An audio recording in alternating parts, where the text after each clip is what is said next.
So, acolytes, give me a second here. I hope that this will be fine. Yep. Perfect. I assume it's perfect. Yes, it is. Perfect. So if I open something different, no. Okay, good. Everything's good. Everything's freaking on point, good, fair enough. As I assume. Streameinstellungen, Analytics, streams are good. Okay, perfect. Let's just start. Today is gonna be again a freaking reaction stream. I actually had a game in mind that I'm gonna stream to a certain degree, or stream on one day. I've just assumed it's not a it won't be a Sunday, it will be a Saturday, I think. And yes, but right now let's just have fun with this. And this is I mean, yeah, okay, sorry, good. This is something that I actually am Landor. I'm very interested in the entire freaking Great Britain thing, where it's just crashing down. And I hope that Great Britain actually starts it, because then people in other countries like Germany, where I, as a lich, of course, live, will probably also profit from it. But the left will attempt to sabotage us. And normally, and I hope that Landor, if he even knows that I exist, probably not, by the way, but if he sees this and is, well, just in a certain way or pissed off on this, please do not be, because he only released this video like 3 hours ago. And normally I have a rule of thumb that I at least, at a bare minimum, wait a day for a video to react to.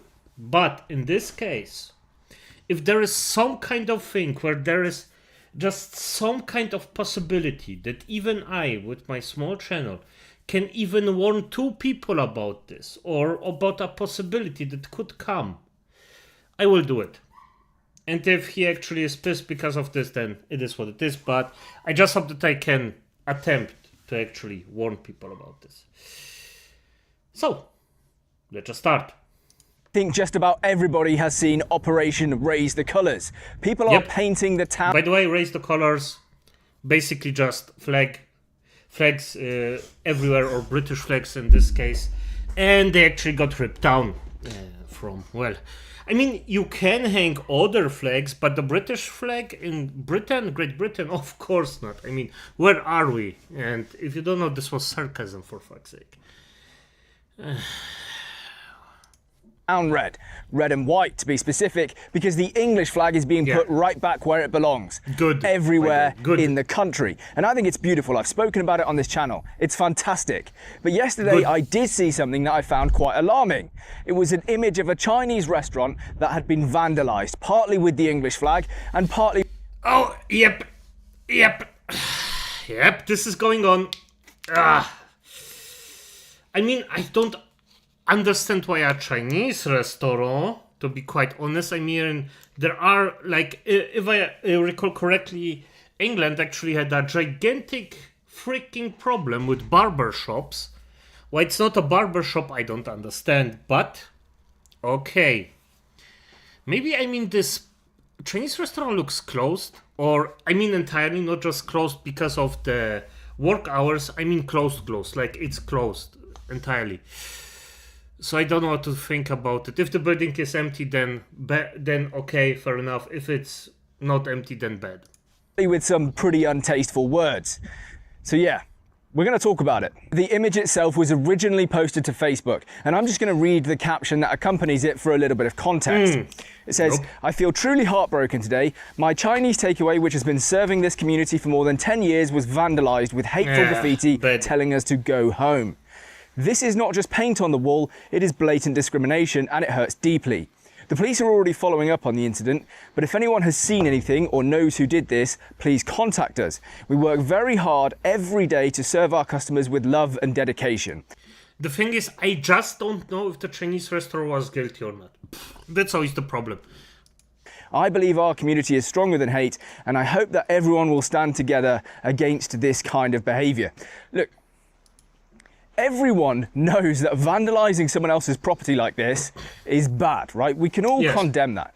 But I was looking at this and I was thinking, that's so bizarre. Yes. Why would a right-wing English person do something like this alongside the England flag, put these kinds of comments there? Because it just looks really bad. Yeah, it's a really dumb exactly. thing to do. And then I was thinking about it more and I thought, I don't think they did do this. Don't get me wrong, I'm not saying it's impossible that this could have been done by someone who's English, right-wing, and opposed to mass migration. But here's the thing. When was the last time you heard someone on the right wing of UK politics complaining about the Chinese? Because I've literally... This is exactly what I just said. Exactly what I just said. I never ever heard anyone in Great Britain complain about Chinese. I never ever heard anyone complaining about freaking Chinese, even in Germany. It's always, well, let's just say, more violent people. So, so yes, that's why let's just say it is what it is. It's fine. Never heard it. Yeah. I know that there are ethno-nationalists in the UK who probably would like the Chinese people to go back to China. But I've never even heard them complaining about the Chinese. And the reason is fairly straightforward. Exactly. The Chinese community in the UK is actually not that big, much smaller than some other groups. They don't really cause any significant societal problems. They tend to work hard. They don't cause that much crime. It's a very strange target, right? If you wanted someone to join your crusade against mass migration, is this really the kind of thing you would do? No. Would you pick on a target that is one of the smallest in society of foreigners living in the UK, causes basically no crime, and causes no societal issues? I don't think you would. It doesn't make sense. It discredits your cause and it makes you look terrible. And that, for me, was the light bulb moment. Once you understand that this is a strange target and makes the English patriots look bad, you can then start to think about who else might have done this. Who wants the English patriots to look bad? It's the lefties. It's the open borders, radical activists. Of course it is. I mean, he's correct. I will say this. It's not proof, but it then makes effing sense. Because if they actually... It just doesn't make sense. It just doesn't make freaking sense because Japanese people didn't attack other people. It's not impossible, but it just doesn't make sense. Think about it from their perspective for a moment. You're seeing this protest sweeping across the nation. People are putting the flag of St. George everywhere, on lampposts, on roundabouts, everywhere, and there's nothing you can do to combat it. Anything you say makes you look ridiculous because these are English people putting the flag of England in England. You can't fight against that with ordinary words and ordinary tactics. That's but true. One thing that you can do is try and discredit the whole movement. And that's exactly what this, I think, could well be. You don't even have to go against them in an argument or a debate. You just put the flag of St. George on a wall with some racist tropes and it makes them look bad. Of course it does. Yes. I think that might be what's happening here. If it isn't what's happened here, I think it will be what happens in the future. I think the tactics are going to change, and I think we need to have our eyes open to that. And the reason I think that this is either already happening or will happen is because I put myself in their shoes. And if I was them and I was desperate and I was losing the battle, what would I do? Probably this. I'm going to be honest. Not that I would ever actually vandalize anything, just to be clear, but putting yourself into their mindset. Good. By the way, this isn't the only incident I've seen of this taking place. There was another story which was kind of funny, I guess, of the flag of St. George being painted on a roundabout in Wales. And look, I say it's funny, but it's not funny if you're Welsh, right? You don't want the flag of St. George to be painted on Welsh roundabouts. You want the Welsh flag to be flying proudly. So all of those Welsh nationalists who may have previously been supporting their English brothers, well, they're going to look at this now and think, I don't really like that. Why are you putting your flag in my country? I don't like that at all. And so who gains from that? Who gains? It's not the English patriots who gain by annoying the Welsh. It's not the Welsh patriots who gain from this. It's the lefties who want to divide the Welsh patriots, the English patriots, the Scottish patriots, and the Northern Irish patriots. Those are the people. It makes sense. It makes so much sense. It just sounds like it's on effing point.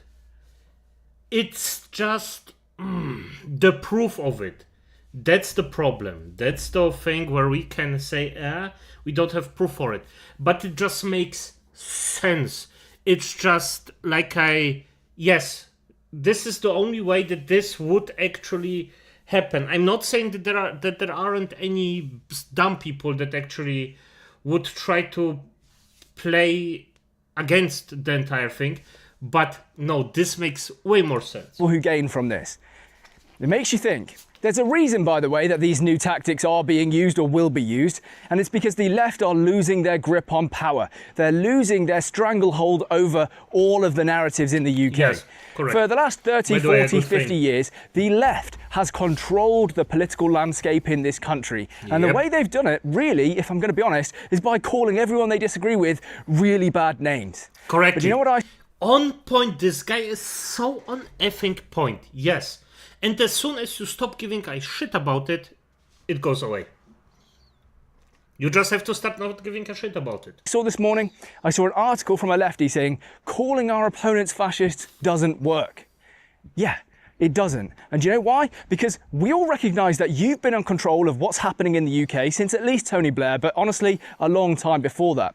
And the problems keep getting worse. You keep calling us the bad names, but you keep screwing up the country.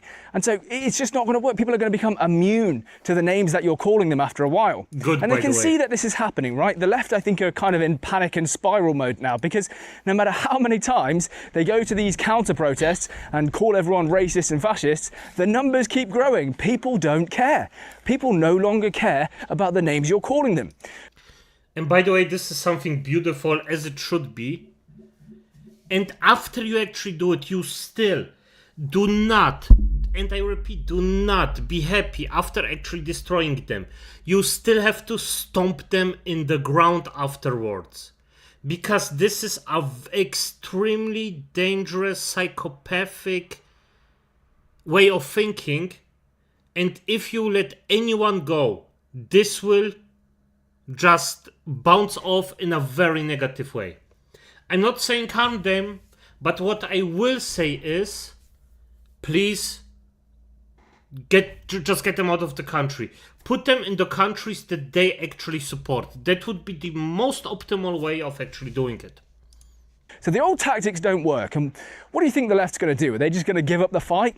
Of course not. They're going to adopt new tactics. Yes. And I think trying to discredit what we are doing, things like Operation Raise the Colours, is exactly that. It's them trying new tactics, trying new things out. And so we just have to be aware of that. Now look, it's not all bad news. I just want to be clear. When I said the left has controlled the narrative in this country for the last 40 or 50 years, that is true. But it's changed significantly. We are setting the narrative now. People on the right are setting the narrative.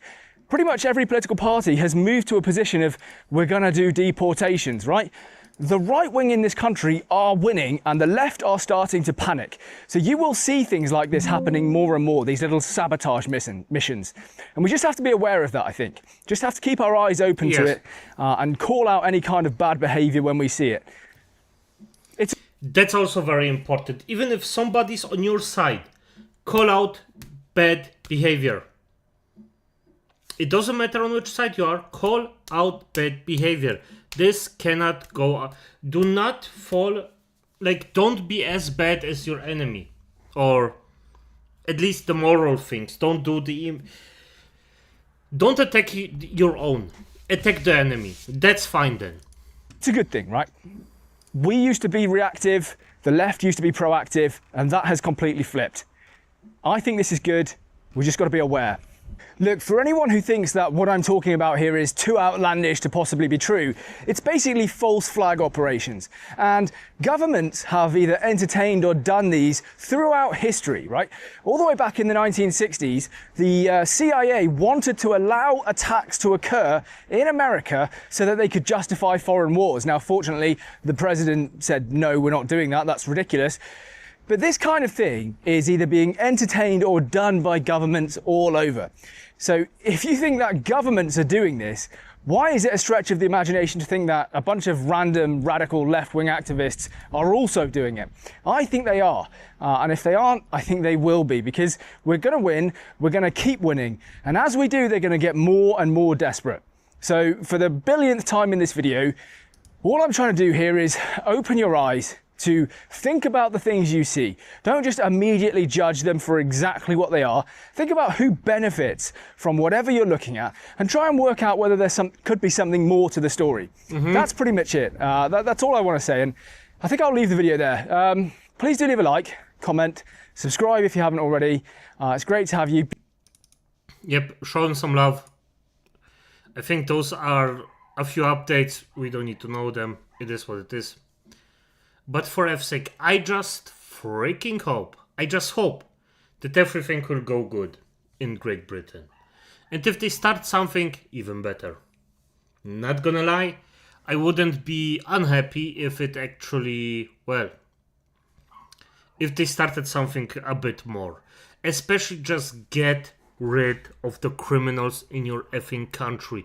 Treat criminals like freaking criminals, please. And don't do things like, presumably the guy that actually attacked the Chinese restaurant thing. Don't do stuff like this. Just don't. It's simple enough. We already have enough of a fight going out, so we don't have to vandalize buildings. And even if you say, yeah, but we want to do this, because think it like this.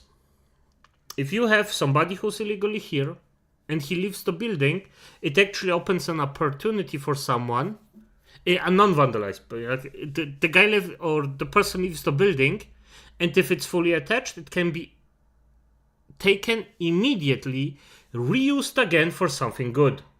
So if you don't think that you shouldn't attack it because of moral reasons, at least think about the potential that the building has for everyone around you. So yeah, cost effective. Yeah, but I think that that's that for this guy, because the Great Britain situation just isn't particularly nice. But hey. Welcome back to. Oops. Oh no, I'm not gonna do this one. This is no. Just gonna put it on the gonna watch it later pile, because I don't wanna. I don't want to do it, and yeah. So in this case, I'm just gonna do this. Yeah. And right now, actually, for those who have asked themselves, why am I doing DBD stuff? Well, I love this game. Simple as that. I loved it for a long time, but what I don't love is behavior, because behavior makes the game kaput. And I don't like if a giant company makes my game kaput. Especially right now, there is just no freaking denying. Nobody with half a living cell in their head can deny that this game is extremely survivor-sighted, and that behavior actually gives survivors a lot of just extra stuff. Now, why would I say that? Well, simple, because they get really overpowered stuff and a lot of skins. And the thing is, it makes sense. Why? Because behavior knows that the survivor side is, guess what? They're whales. You have to actually pay or give out as a killer. You have to pay 4 times more than actually for survivors. Because an account like about I actually seen like the sales numbers and such, or what I heard, read, and things. It's literally 4 times bigger than the killer sales numbers. So yes, survivors are whales. And after I actually seen that, it made sense. And I know, because I read the patch notes, because I am waiting for the day, if it ever comes, that DBD actually becomes fun again for the killer. But right now, that's not happening. And from what I read for this update, not gonna happen now. Hi guys, I just spent 3 days editing a video. I was very proud of that video and it took a lot of effort, and I was in my post-edit euphoria like I normally am when I've done a lot of time on a video. Yeah. Then I saw this post from Behavior, and then I read it. What? What? Yeah, if you wanna fall in a deep depression, you just read Behavior's posts. It's... What? What? Now here's a couple of warnings for this video, guys. The calm before the storm, if you will. 1. This won't be edited because, quite frankly, I can't be fucked editing something so fucking stupid. 2. If you have kids in the room, wear headphones. 3. I'm heavily biased against this because this update has murdered Sadako. We'll get onto that one in a little bit. No, not the... Come on. Sanoko already got shafted so many times. I mean, every killer did, but Sanoko... Sanoko has such a unique playstyle, for fuck's sake, you know? She can just mori people after, if they actually fuck up, like, a lot of the times. Like, half a ghost, half teleport, moring people. It was just such a cool playstyle. Damn. We're not going to be talking about the killer changes. I need to play with them and test them, and quite frankly, they could give every single killer a tactical nuke in their kit and it wouldn't offset the rest of the changes that I've just read. So we're going to be focusing on the slugging and tunneling ones. We're going to start this video off with a quote from Olmo, who was a former Behavior employee who dealt with balancing. Now, when he left, he did a Reddit AMA, and he said in that other ASIM games, VHS in particular, failed in large part because the monster couldn't tunnel or camp. This meant that nobody wanted to play killer, so they all quit. Since Olmo has left Behavior, they have been on a never-ending crusade to do exactly what their former balance team member said killed every other ASIM game, which is removing these strategies. Just thought I'd let that one simmer for a little bit. Now let's get on. Benefit of the doubt, let's just say it like this. And I mean, the thing is, I believe him because it goes exactly the way. It goes exactly that way. And also, I am not playing it just because, as I said, I actually want the killer to be fun again. And as long as I don't play actually DBD, I can be unbiased. I can say, okay, I see it this way. I am not going for a survivor or killer side here. I am just trying to stay as neutral as I can. And from what I'm seeing how Behavior behaves, by the way, not good, especially with the stream, like if you've seen that disaster, yeah, they are just stupid. Simple as that, they're behaving very, very stupidly. I don't know who hired them. It's just bollocks, but hey. I mean, at the end of the day, killers still play the game for some reason. I don't understand it, but I don't have to. Yeah, come on. Start it. To the changes, shall we? Slugging reduction update. If a survivor is left in the dying state for a total of 90 seconds during a match, they gain the ability to pick themselves up after fully recovering. Added the option to enable or disable this mechanic in custom games. Perks that enable you to recover from the dying state, like Boon Exponential, will continue to function as before, without needing to meet this requirement. Gradually increases crawling speed for survivors who are left in the dying state. Added the ability for survivors to recover while crawling. Recovery now occurs passively with no need to hold a button, so now they have base kit tenacity completely for free. First, we'll start with the removal of it in custom games. It's almost like they know this mechanic is so game-breakingly broken that they had to have a mechanic to disable it in custom games, otherwise Comp DBD would end up with every match being survivors going perkless, because that's the only way to balance this fucking mechanic. Not only this, but it's even worse than you think, because that 90 seconds that you wait before you can pick yourself up is a one-time thing. Once that 90 seconds is up, they then have permanent unbreakable for the rest of the trial. The sheer number of people that I see trying to justify this mechanic blows. What the fuck are you shitting me?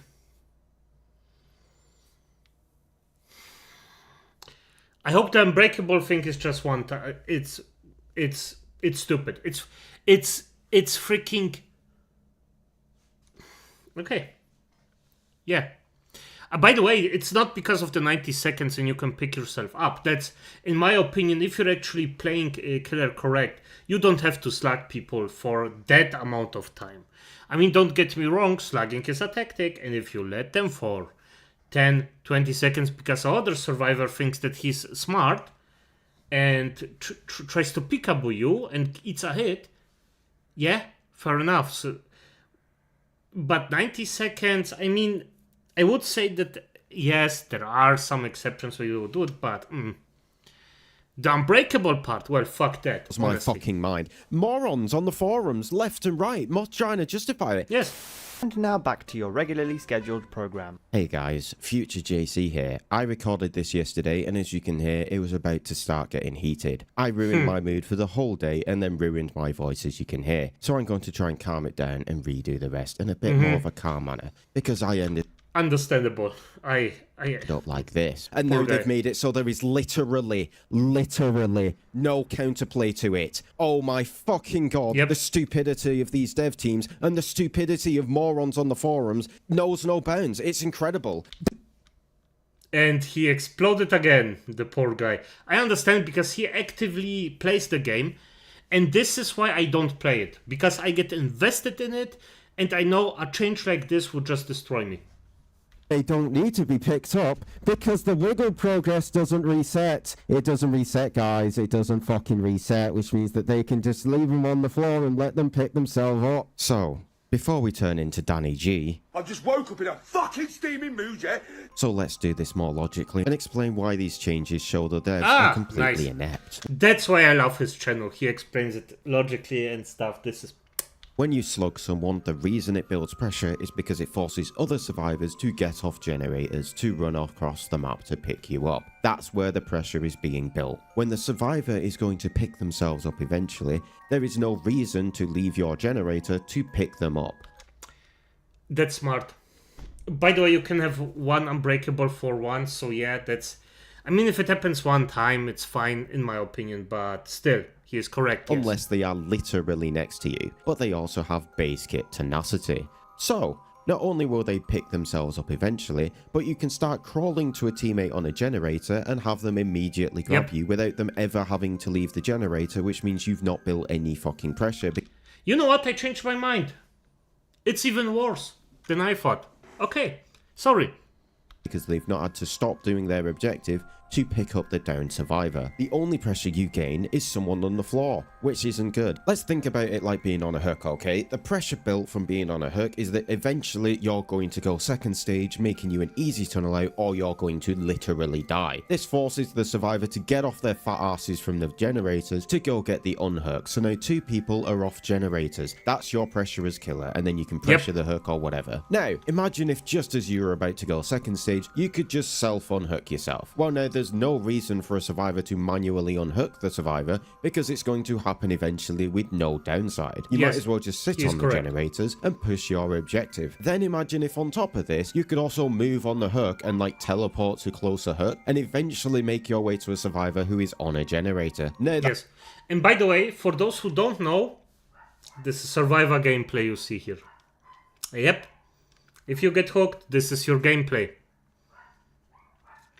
I don't understand why people like it. I truly don't. That person can either leave you on a hook and then you're going to eventually self-unhook anyway, or they can get off the gen for a few seconds, unhook you, and then have max efficiency again. It would completely annihilate hooking as a pressure tool. This is literally what this anti-slug mechanic is doing. You've completely annihilated why the killer builds pressure by slugging. Yes, this isn't even getting into how insanely abusable this is in a Swift. Look at this clip. Now, I can't make it to another hook here if I drop. Not only this, but wiggle progress doesn't reset. So if I pick them up, they're just going to immediately wiggle out. So, I physically can't hook this.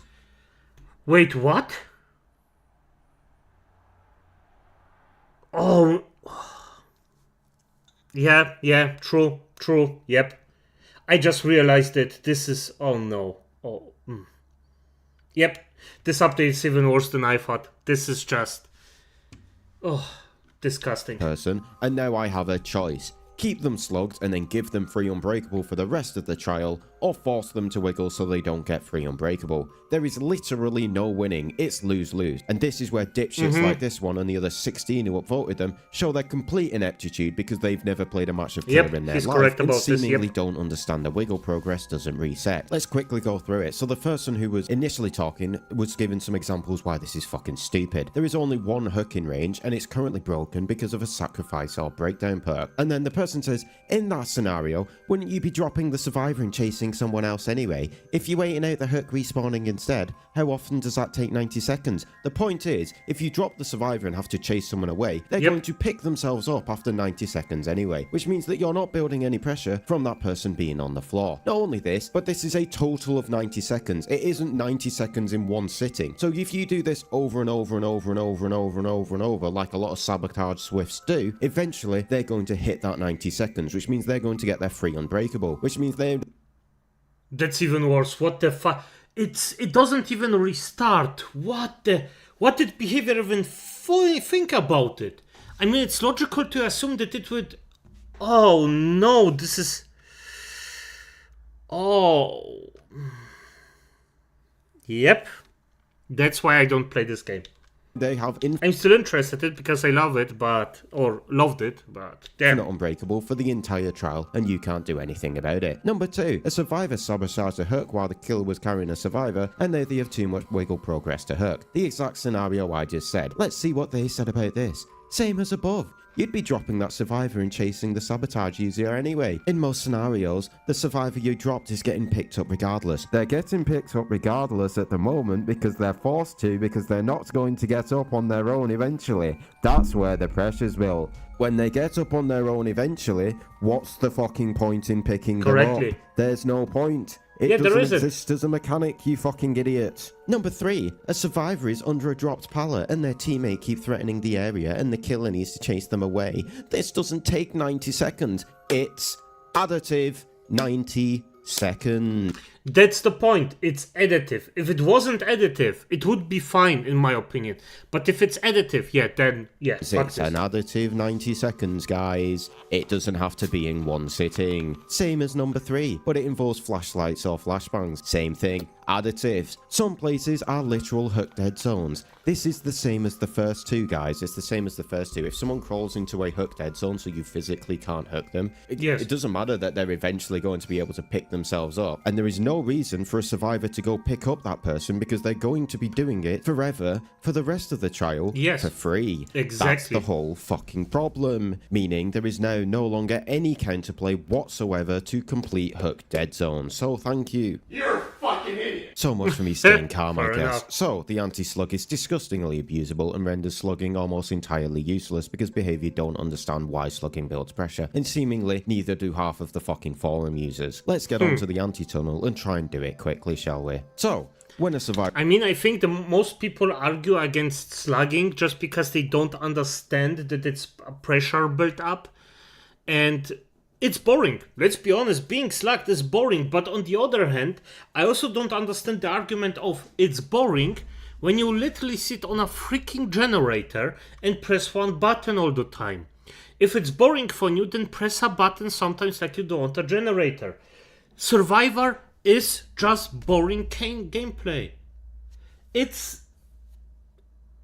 just doesn't make sense to me. I still wouldn't say that it's good, that slugging is good, but of course if I need to use it, I'm gonna use it because this is one of the methods of actually building up pressure. And if behavior doesn't want people to be slugged and just being shafted that way, then remove it from the game.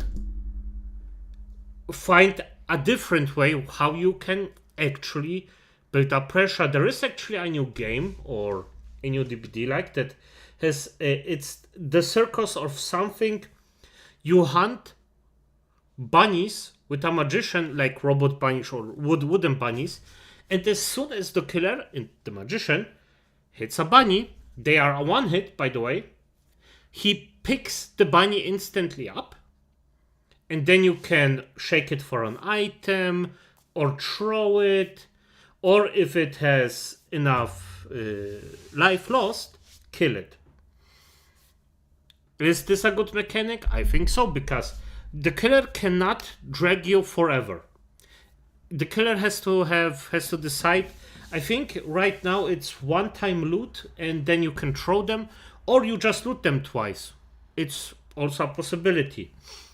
And then most of the time, I just don't remember if you can loot them twice and then throw them, or you can just loot them once and then throw them. I think you need some medals or something like that. Irrelevant.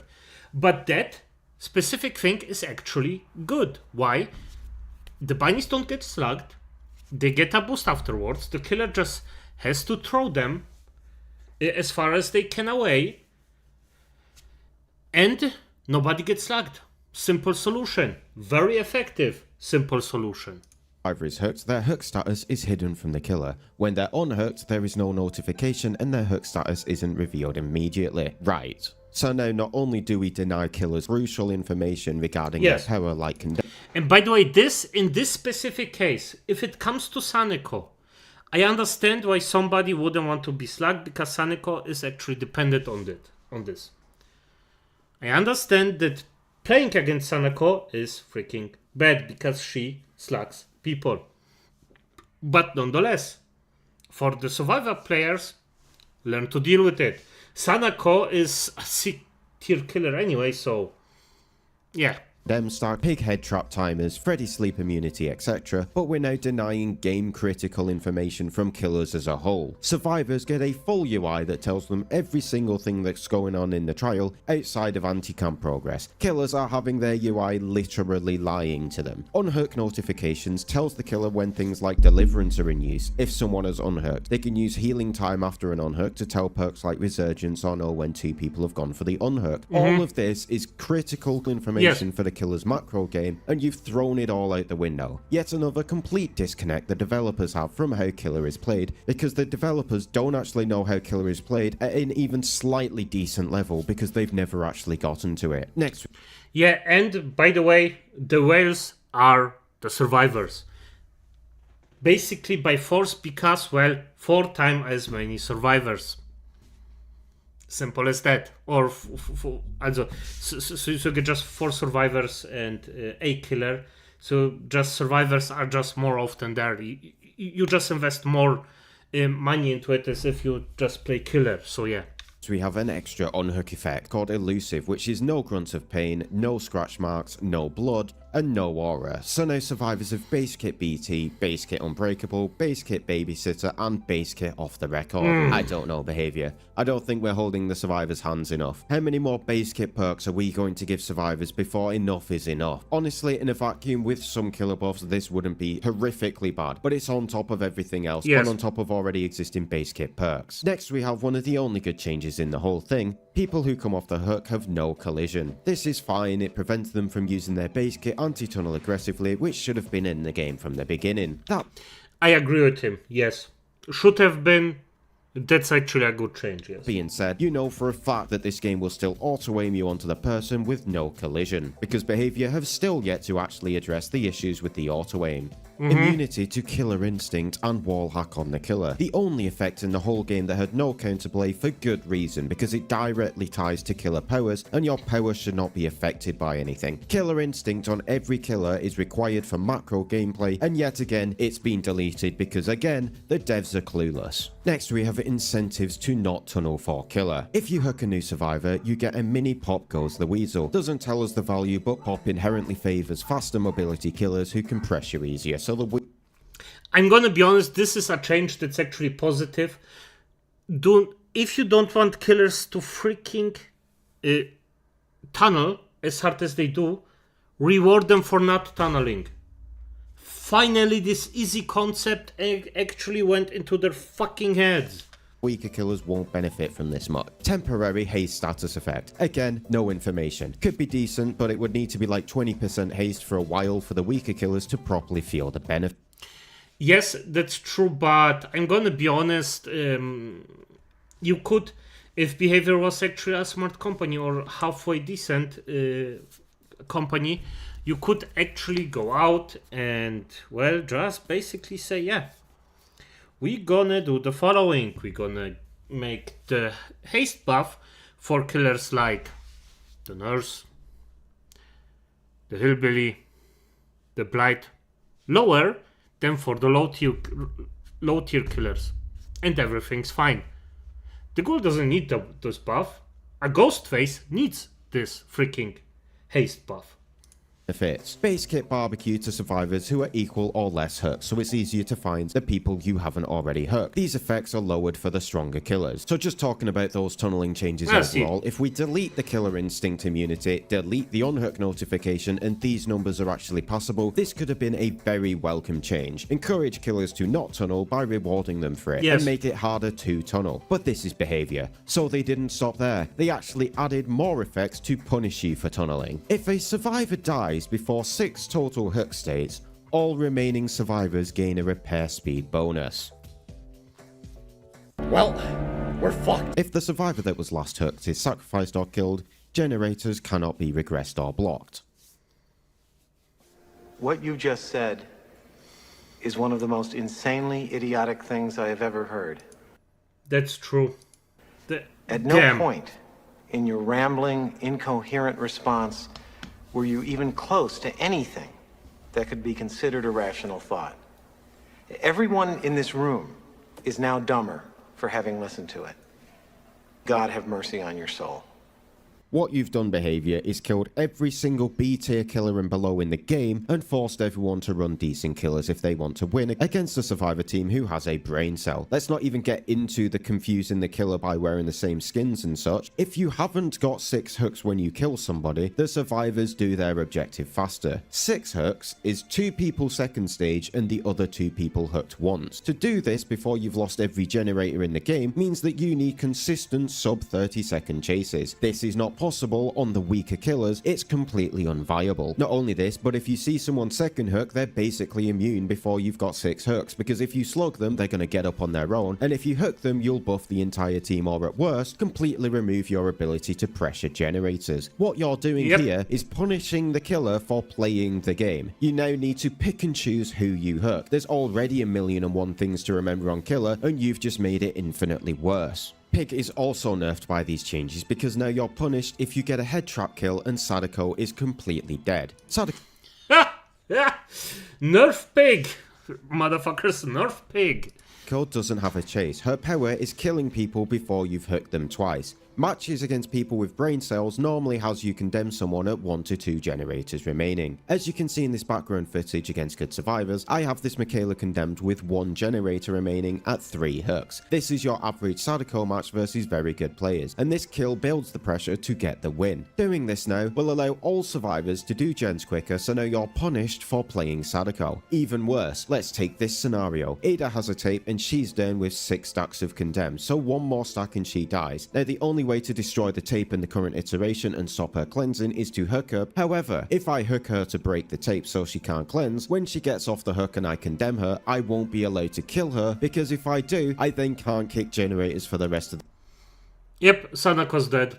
Sadly, trial, and they will get a gen speed bonus. One of the so let's funniest break killers it down to play. real quick. So I'm trying to kill this Ada. I can't break the tape without hooking. If I don't hook, they'll get up with Unbreakable. If I kill them in this situation, the survivors are going to get a gen speed bonus. Okay, so I won't kill her, but then she cleanses. Okay, so I'll hook to break the tape. If I then condemn her off the hook, they'll get a gen speed bonus and all generators will be blocked. If I don't condemn her, she'll cleanse, making the initial hook pointless. So no matter what you do as a Sadako player, you get fucked. You get fucked for countering your power, you get fucked for using your power, and if you don't use your power or counter your power, you're going to get fucked by losing the game because you didn't use your power. So if these changes go through, I'm going to quit Sadako. Straight up, I'm not going to deal with it anymore. Not only Why just Sanoko? Just for F's sake, man. Behavior is there to F every single killer over. Just, you know, stop playing. Honestly, it's not worth the time. DBD just isn't what...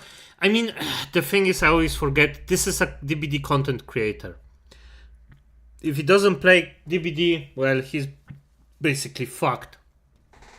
Only this, if you play a B tier or below killer, you have 2 options. 1, quit the game, or 2, become a blight/nurse main, because against good survivors, that's going to be your only 2 options, because those are the only 2 characters who can consistently get 30-second chases. So congratulations, behavior. This is it. This is the Nurse by Daylight patch. You know these changes are bullshit. I know you know these changes are bullshit because you've given people the option to disable them in custom games, because if you didn't, Comp DBD would be perkless survivor every single match. At this point, just make the game PvE, because you clearly don't give a shit about the killer players. If you want to salvage this, delay the anti-slug and do this to the anti-tunnel, and then we might actually have a half-passable update on our hands. But as it stands, you've killed the game. Anyway, that's all from me, gamers. Fucking behavior sucks dick at the job, what can I say?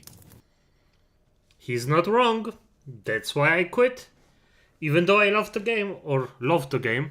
And it's always entertaining to actually look into the state of a game like this, because DBD, even though this stuff happens, it still lives for some reason. It just didn't die, and it's not dying. So I don't know, it is what it is.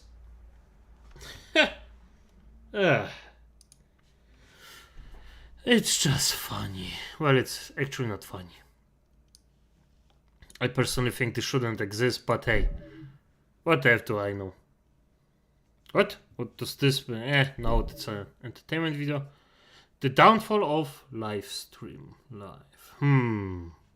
I want to do it now? From royalties here. Now let's do a freaking casual geographics. I love this man. This man is just freaking awesome, informative, and awesome. So yeah, the potential terrifying intelligence of our orangutan. I love it. Love orangutans. Giant ginger tree hippies don't always choose peace. But in 2014, one shocked scientist when she not only orchestrated the life canceling of another, she essentially hired a hitman to do it. The hairy honey trap was executed by a young female named Condor, and the victim was a mother 20 years older named Sidoni. Living in the swamp forests of Indonesia's Mawas Reserve, the two had beef going back all the way to 2009, with Condor curiously approaching Sidoni's at the time 7-year-old daughter, and Sidoni defensively smacking and biting Condor before chasing her off. The perceived insolence stuck with Condor, and the disrespect was tattooed into her psyche.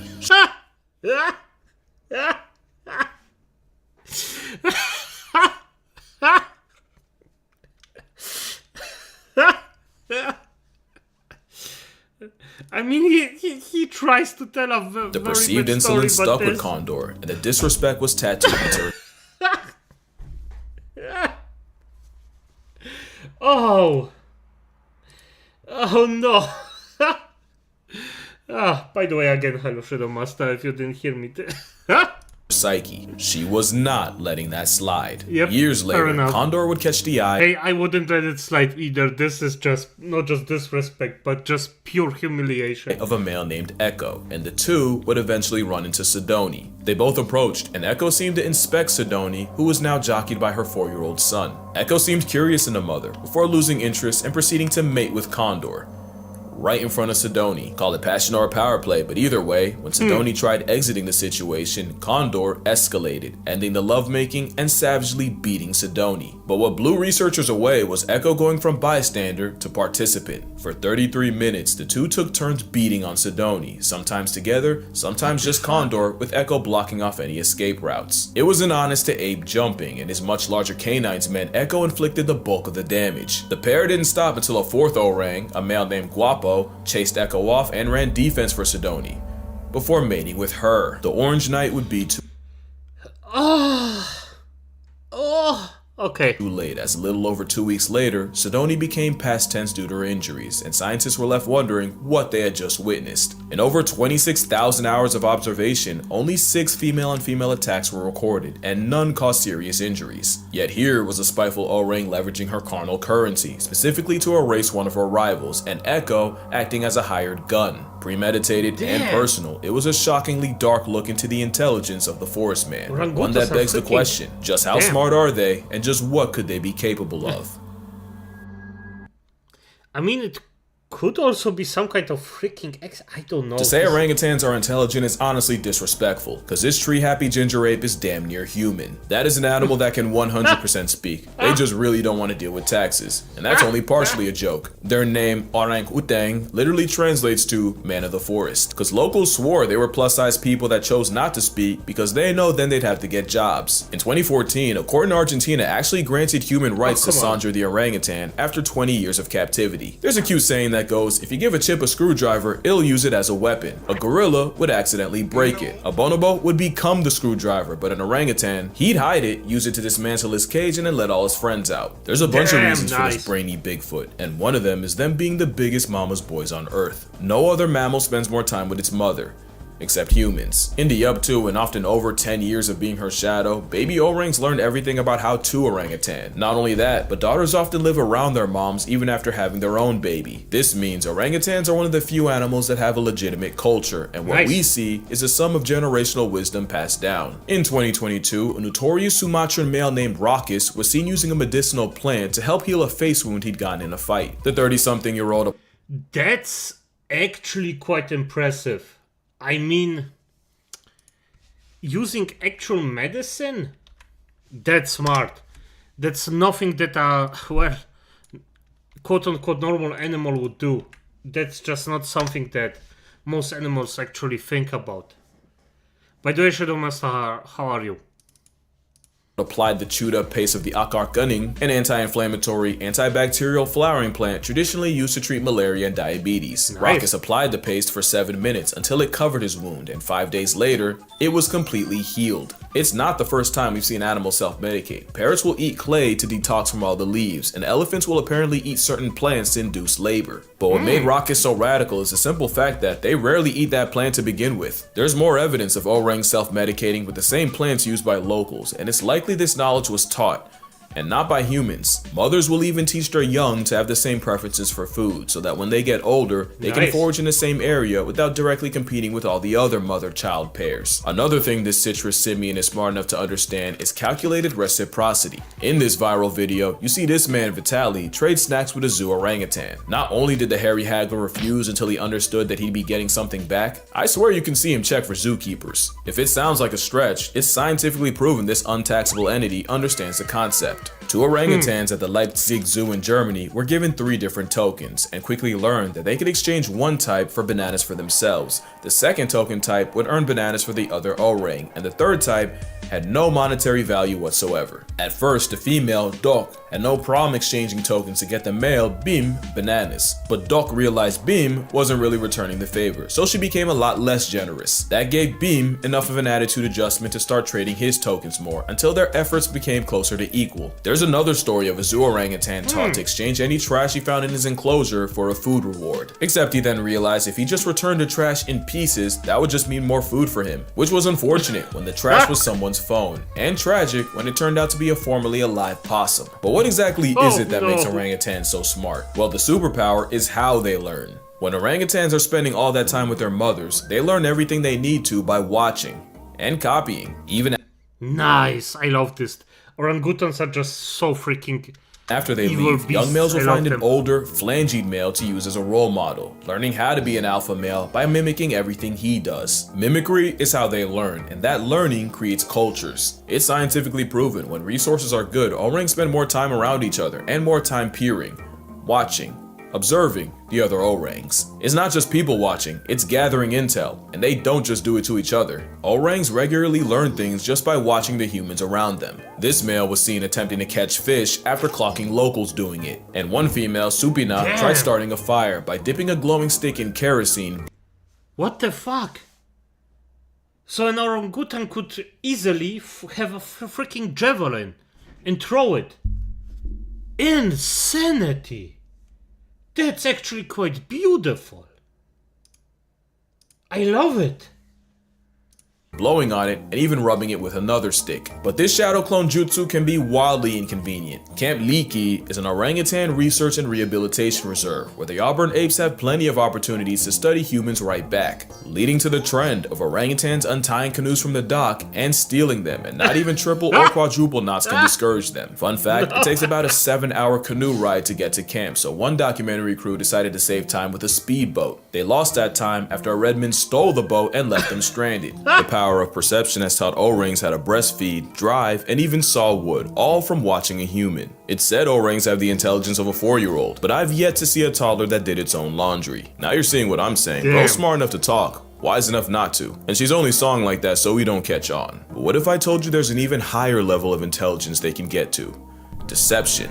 Deception requires foresight and anticipating the actions or thoughts of another party. That's where intelligence can get scary. If orangutans have the capacity to trick us, we're talking about a whole different ballgame. Which brings us to the story of Fu Manchu. Now we're talking about an orangutan outsmarting humans, and it happened in the 60s in Omaha Zoo in Nebraska. I know, nothing ever happens in Nebraska. One day, zoo director Jerry Stone was doing his rounds when a couple keepers ran up to him. Panicking, they told him not 1, but 5 O-rings had escaped and were roaming the zoo. This was not good. Like all apes, an O-ring outside is a code red situation, and a starting lineup of them walking amongst people was a canon event begging to happen. All it would take was a human or O-ring getting too curious for it to be a bad time for everyone, and Jerry sprinted to them before anything could happen, and he found them just chilling. Yeah, Jerry was greeted by 5 fugitives just people watching in the elm trees by the elephant building. Damn, that's luck. That's luck. Because yes, most of the time orangutans are generally peaceful. But it needs only one moment where they aren't. Then you're effed. So yes, it's never a good idea to go to an orangutan and just provoke it, or to any animal at that point. So acolytes, don't fucking do it. Clearly all they wanted to do was visit the zoo like everyone else. But you can't just have several hundred pounds of primate in public unsupervised, so Jerry literally went up the tree, grabbed an O-ring by the hand, and led them all back to the exhibit with no resistance. Jerry was less gentle with his staff, and let it be known that another mistake like that and someone would get pink slipped straight into unemployment. Clearly Stone made his point, because nothing like that would ever happen again. Until next week, when it happened again. Yup, somehow. Some way, orangutan gang got out again. No one got hurt, Nice. They actually went to the exact same spot in the trees. But a troop of tangerine men exercising free will is a nightmare for zoo PR, and this time, Jerry was ready to give someone permanent PTO. Cause no shot someone went through all that school in debt just to not close a furnace door. So imagine what went through Jerry's mind when the tans got out again. But this time, there was a catch. I used to think you'd only hear this line in a movie, but nah, someone actually ran up to Jerry and said, "You gotta come see this." And he wasn't wrong. You see, in the orangutan exhibit, there was a moat, and down at the bottom of that moat was a furnace door. And sure enough, they caught one of the males, Fu Manchu, fiddling with the door. They were watching from a distance so Fu wouldn't see them, but they couldn't see exactly what Fu was doing. All they knew was suddenly the door flew open and Usain Bolt felt a disturbance as these men broke the sound barrier running down to stop them. So now the solution was simple. Clear the enclosure of anything that could be used to escape and do it daily. And sure enough, the O-ring breakouts came to an end. For about a week until it happened again. Jerry wasn't even mad. No. 3 weeks in a row. Let me guess they used the same exact path because the freaking zoo was too incompetent of actually holding them. It's incredible. Just tired. Remember, he was a zoo director, and these Mandarin menaces were monopolizing his life. And it was while perp walking Fu Manchu, who just had to have the biggest eating grin. Jerry noticed a glimmer out the corner of his mouth. He pulls it out, and it all becomes clear. Out was a 4-inch piece of wire bent like a horseshoe that Fu Manchu had stashed between his lower lip and gum. The very hairy Houdini had been using it as a lockpick for weeks and hiding it in his oral wallet. No one taught Fu. Not only did he orchestrate his own emancipation, he had the foresight to realize he couldn't have the key out around keepers or else it'd get confiscated. Fu Manchu would be named an honorary member of the Locksmith Union of the United States, and Jerry Stone would go on to work with several other interesting apes, including a gorilla named Harambe. Fu Manchu wouldn't be the last, or arguably the most creative. 27-year-old Carter used this. Okay, if this isn't the highest creativity in our orangutan ever seen, I don't know what will be. For F's sake, literally lockpicking stuff. It's insane. stick to short circuit an electric wire and then used a bunch of sticks as a ladder to climb out her enclosure. She then just sat and enjoyed the view for 30 minutes until her keepers pulled up with tranquilizers, at which point she just went back in. Last year, Kimbali broke out of an $11 million habitat in Toronto by cartwheeling past a wire barrier. Mind you, that habitat opened up the summer before. Bro flexed on them 11 million ways. The important thing is, in none of these cases do you see an orang get out with malicious intent. Most times they just cosplay as people. But what if one did have beef and used Ooh, I heard about that one. Ooh, haha. his powers for malfeasance? Yeah. This is Ken Allen. It's the most famous name in orangutan lore, and you wouldn't even know the name if his mother Maggie had succeeded in smothering him before he even got it. He'd be named after the two zoo officials that would raise him instead, Ken Willingham and Ben Allen. As a baby, he'd soft launch his shenanigans by regularly unscrewing the bolts of his crib and dismantling it. And once he got too big for a crib, keeper Joanne Thomas would take him around the zoo in a stroller, a decision that arguably cost the zoo thousands. 5 days after moving into his new enclosure, June 13, 1985, Ken climbed a wall and got out. Years before, folks caught Ken building a DIY ladder out of some branches. One thing I didn't mention is living in the trees full time means orangutans literally make their beds every single night.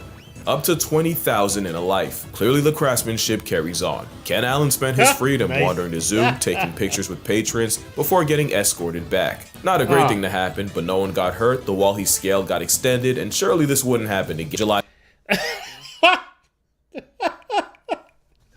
Not even finish the fucking sentence. the 29th of that year, Ken found a way out again. Oh, but no. this time, his intentions weren't pure. You see, there was another orang, Otis. Ken did not like Otis. Ken hated Otis. He hated him so much that they actually had to be separated because orangs might be an endangered species, but as long as they are roommates, Otis was an endangered individual. So when Ken escaped a second time, he went straight for Otis's corner and chucked rocks at him. That premeditated stoning put him in solitary confinement. But I'm sure Ken will tell you it was worth it. But the reason for the beef might Yes, of course, just stone the bastard.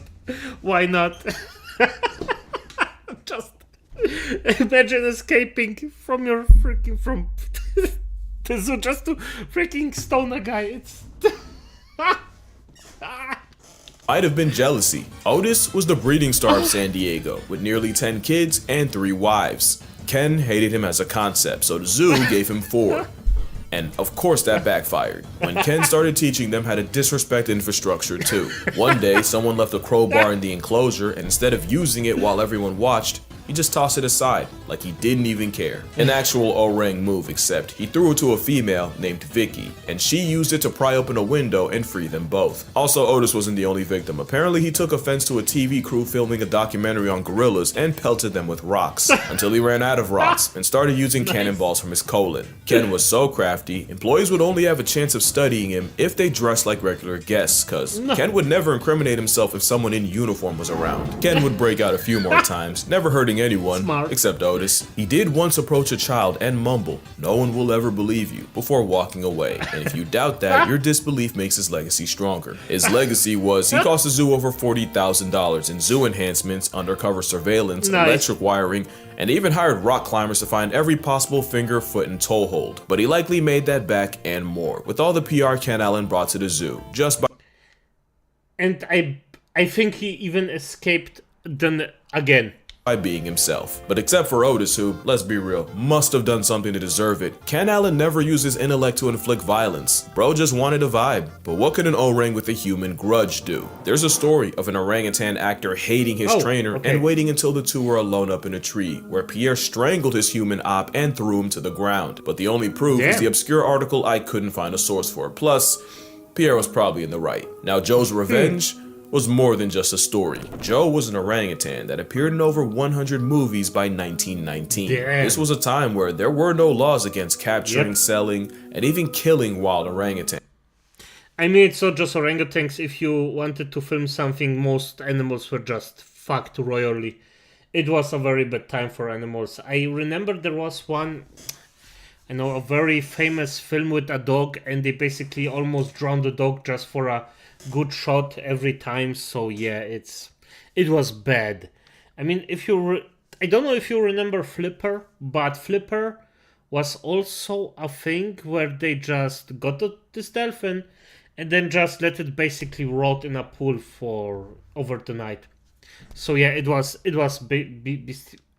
bestial. It was Universal Studios would take full advantage, and as cute as he was as a toddler, things changed once he became a teen. There would be several incidents with Joe, including a lawsuit where a security guard claimed Joe had mauled him with over 40 bites. There was another time he escaped, and when police pulled up to catch him, Joe stole an officer's gun. But the most infamous case was Joe breaking out of the Universal Zoo, serving straight chaos for 3 days, and even releasing 15 wolves and his elephant friend Charlie on the way out. But Joe did seem to have a code. Not only did he never attack women or children, he'd often defend them. One scene had an actor pretend to spank a child, but because Joe don't play pretend with the little ones, the O-Rang went O-line and leveled the guy. Another scene had Joe's character help rob a lady, but when good guy Joe saw the villain looming over her, Joe folded his clothes, with him in them. By 1924, Joe was retired from show business after being deemed too dangerous to work with. Yeah, I ain't gonna lie, it's Team Joe over here. But there's an even darker side to orangutans. So dark that I'ma just drop this.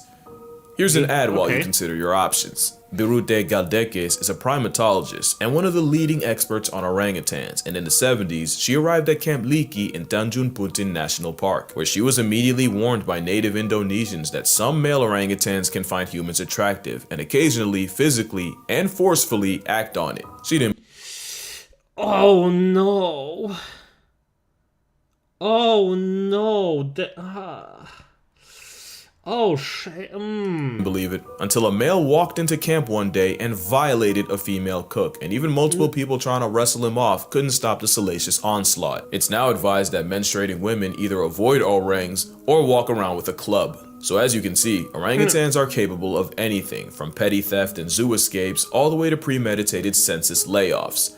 But honestly, they could and should be way worse. An orangutan has never been on record murking a man, and some have had very good reasons. Joe Martin had every good reason, and the fact that he died with no body says more about his kind. The strong mom bond means Joe's mom was almost certainly destroyed for him to be taken. Joe suffered all manners of neglect, including electrical burns from wires, eye damage from the constant stage lights. He was given cigars and alcohol which ruined his health, and he was even knocked out by former heavyweight James Jeffries. All with See, this is the thing. Just freaking animal abuse to the, like, boxing against an animal, for F's sake, come on. The freak apathetic Black Queen, yo, first join. You're the second one. Shadow Master just said to go away. Sorry for destroying that fantasy for you. But it is what it is, hey. Welcome, by the way. Without never really interacting with another orang. Joe going through all that and never severely maiming someone is our entire relationship with orangs in a nutshell. Yeah, and by the way, orangutans extremely good-hearted freaking animals. I love it. I just love it. I mean, still, don't be the one that finds out if one escapes, but nonetheless. We have done far more to them than for them, in worse ways than you think. I can't even say what this one went through, just know her name is Pony and her story is not for the weak. Orangutans as a whole are a victim of humanity, and the worst part is what happens when they're gone. Once all the O-rings in an area are gone, all the generational knowledge of how to live there dies with them. It's not just a species, it's an entire culture that goes extinct, with no way of bringing it back. So what can you on your phone, computer, or TV do? One, I mean, get your ass up and actually try to inform yourself how to help most effectively, and maybe not in a gigantic just pay money way and then just fuck off, because the good Samaritans, some of those firmen are just freaking stealing your money basically. I mean, don't get me wrong, every single thing has to live somehow. It is what it is, but even charities need some money nonetheless. Reminding me about Travis the chimpanzee attack on toilet. Yes, there was also something like that, BQ. Black Queen. Mate, it's irrelevant. There was a chimpanzee attack, but chimpanzees, unlike orangutans, are extremely aggressive. They are murderous little motherfuckers. So yes, if you actually get attacked by one of those, yeah, no surprise there. They will just attack you for fun. Not even for consumption, just fun. Just for being in the general area. Is obviously support an organization that helps with research and rehabilitation, which is why I'll be donating to Orangutan Foundation International, founded by Galdekis herself. Link down below if you'd like to as well. Also, never support... Good, I have to remember this and then link the actual foundation with it. If I forget, then please could somebody remind me in the comments, just so we can spread the word on that one. This guy is extremely knowledgeable about the entire animal thing, so... a place that uses orangutans as tourist traps. Any place that lets you pay to play with an orangutan is a huge red flag. But probably the best way is to avoid palm oil. I'm gonna be honest, I wish I could go to orangutan and just play with it. I would be freaking... It would palm go, oil but is the... never gonna do it because, as he said, if a place lets you play with them, it's not a good place. leading cause of their extinction, and it's in 50% of household products in the West. It's a commitment, but it's looking like we either give up the oil or negotiate the red ape's existence. The choice is yours, just know the orangutans would probably do the same for us. But yeah, that's gonna do it for this video. Fair enough. I actually assume the same, because of the gentle nature, they would probably not want anybody to suffer on purpose, but you know. At the least, Charlie Nash survived, but had horrifying dismount. Yes. I mean, I'm gonna be honest, it was a freaking miracle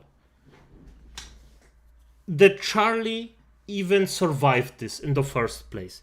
But orangutans go for the genitals and the face, for the basically weak spots that you automatically defend if you're getting attacked or fall somewhere or something like that. So yeah. Nonetheless, I prefer orangutans. I just say it like that. Not gonna go in a freaking mile to near a chimpanzee. But nonetheless, damn. The poor orangutans, by the way. I love orangutans. Orangutans are just beautiful. Okay, not beautiful. Let's take this one out. Those mofos are freaking ugly. They don't look good, but it is what it is. Wait, we got him? What was that? We got him in Battlefield.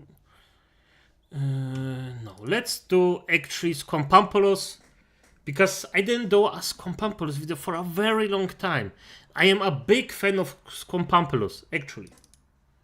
But for some reason, some effing reason, I just forget it.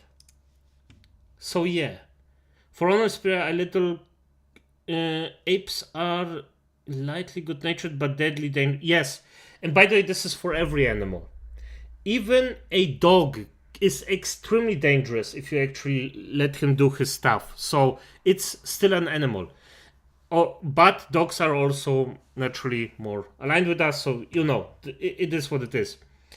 But especially apes like that, yes, if you have a wild animal, no matter what you do, it's just no, just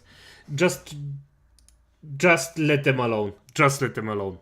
But how to write a lucky character. This is actually something for everyone that actually doesn't know this. I am trying to build my character in a way, or to reflect it, and Scopampulus just helps me with that. Because even with the entire thing, with my personality and such, still, nonetheless, I have to reflect it a bit better. That was a movie called Rango. I remember that movie. Yes, Rango was one of the best movies ever. And I actually regret not seeing in a kino. I regret it. I just seen it on my TV. And I regret it. It's so good and so fun. And Rango is so sympathetic. A really good main character, to be quite honest. The stage is waiting. The audience thirsts for adventure. Who am I?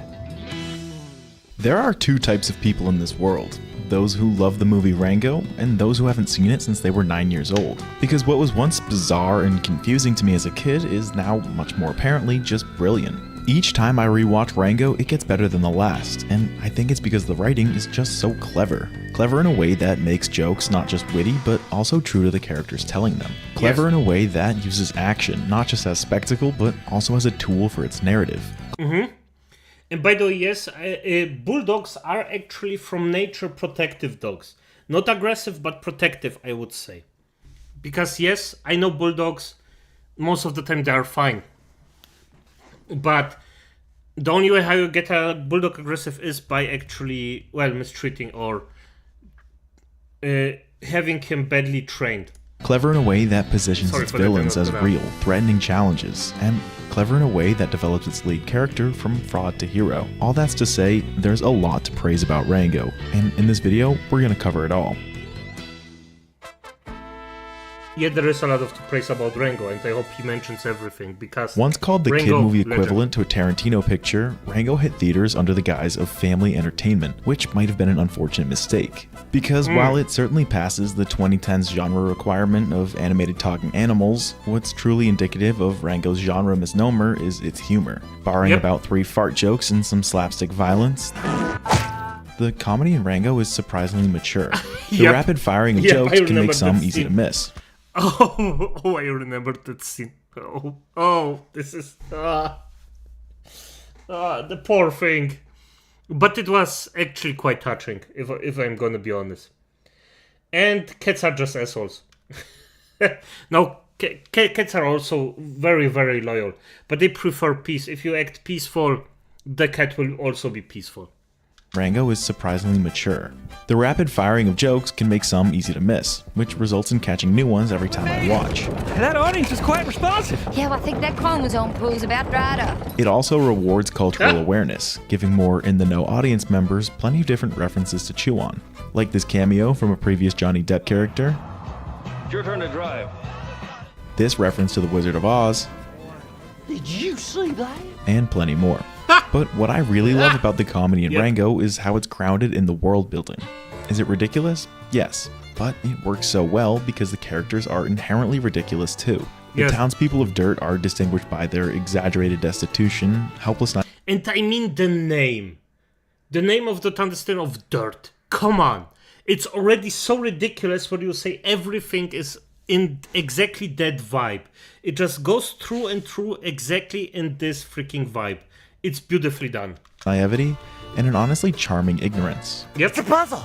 It's like a big old mammogram. And perfectly tying all of these larger-than-life characters together is the most grandiose of them all, Rango. The whole idea behind his character is his passion for the make-believe. At his core, he's a storyteller, a literal chameleon who figuratively blends in. Like, how clever is that? From the start, we've seen him struggle as a solo. I never thought about it.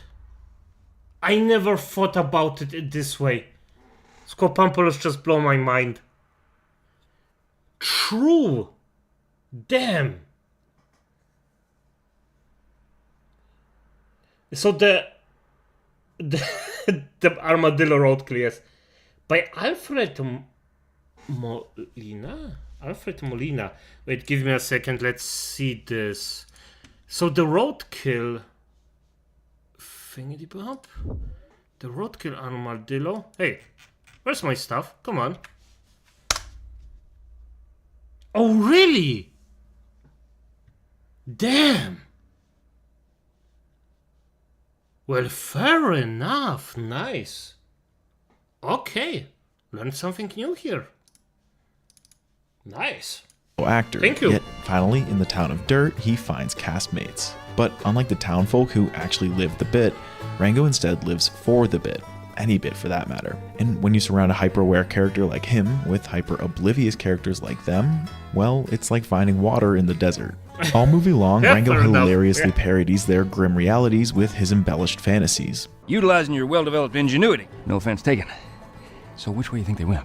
You want to sniff the air or commune with a buffalo or something? But what's so genius about this is that through his lens, the writers can highlight the humor they baked into the world without doing so at the story's expense. They can use Rango to poke fun at the weirdos of the West while still respecting the story they're trying to tell. And it works over and over and over.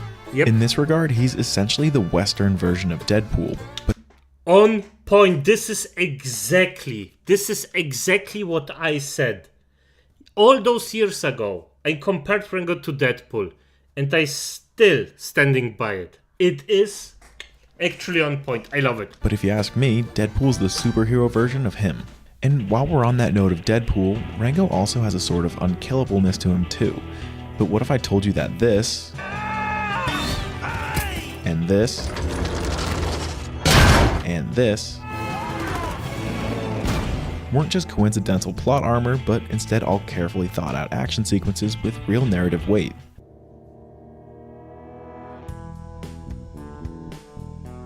My main philosophy on fight scenes is that all too often they either regress into boring slugfests or throw all believability out the window. As per my first video ever, most fight scenes are bad.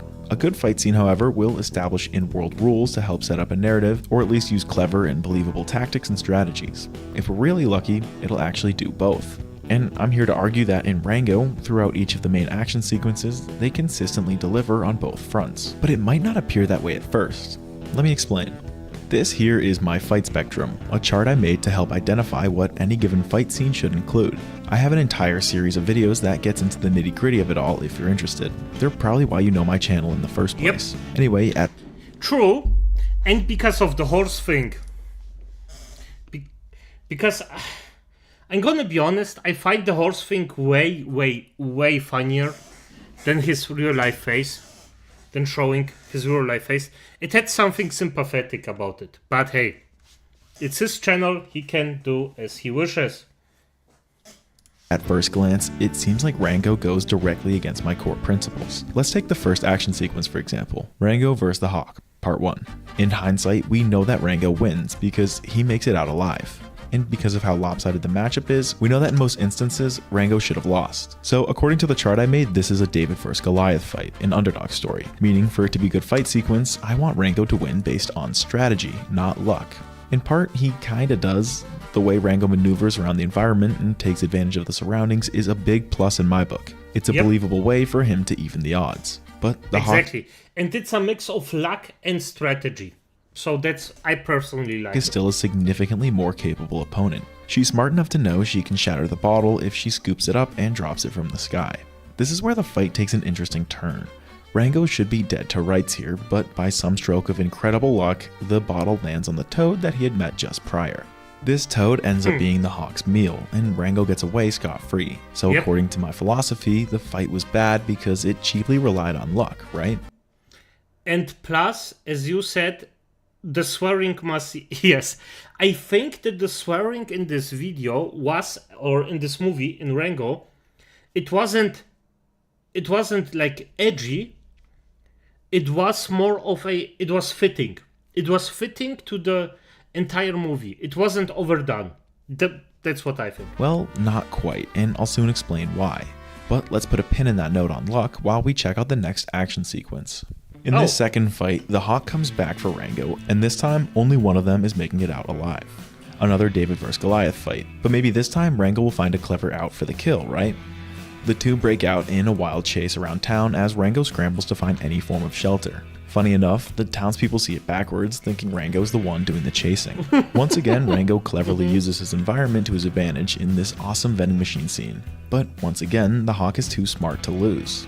Rango barely gets away using a licorice rope, but with the Hawk still on his tail, the fight concludes in a subtly brilliant way. In a tug of war for his life, Rango remembers he has a gun on him from earlier. He flashes it toward the Hawk, and for a moment you can see the fear in the Hawk's eyes, but we come to learn that Rango is no killer. Instead, he shoots the licorice to free himself, but the bullet has other plans. In a finale that can only be attributed to luck, the bullet ricochets around until finally knocking the water tower over and crushing the Hawk. So despite all of the cool and clever moments in this fight scene, is it too ruined by a conveniently fortunate finish? Nah, it's just funny. Or maybe there's something deeper at play here.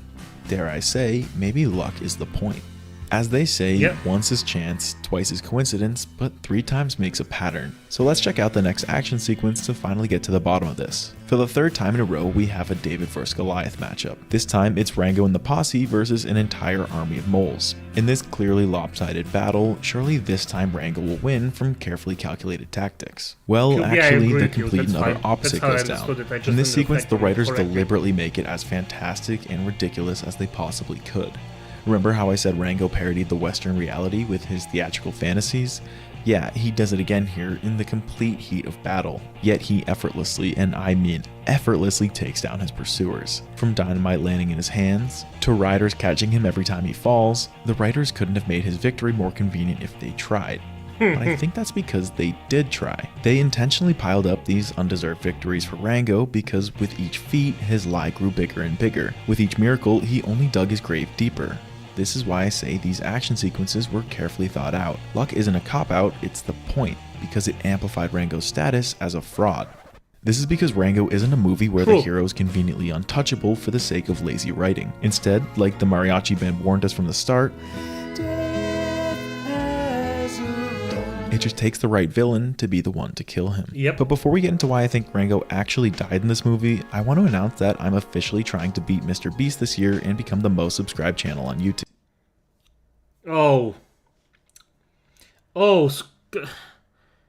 Squampopoulos. Oh, you dreamer, you.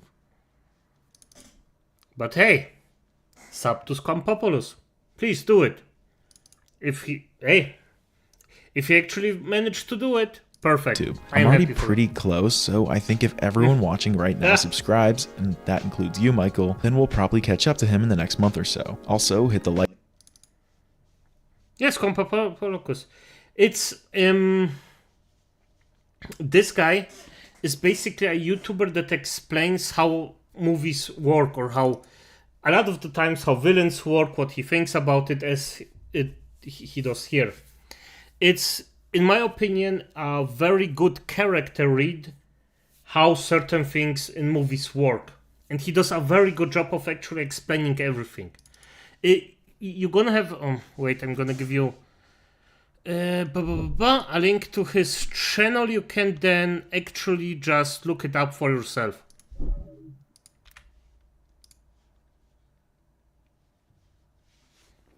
Yep, it's the YouTuber, yeah, basically, yes. Like button and share this video with any Michaels you know so they subscribe too. Every Michael has to subscribe, fair enough.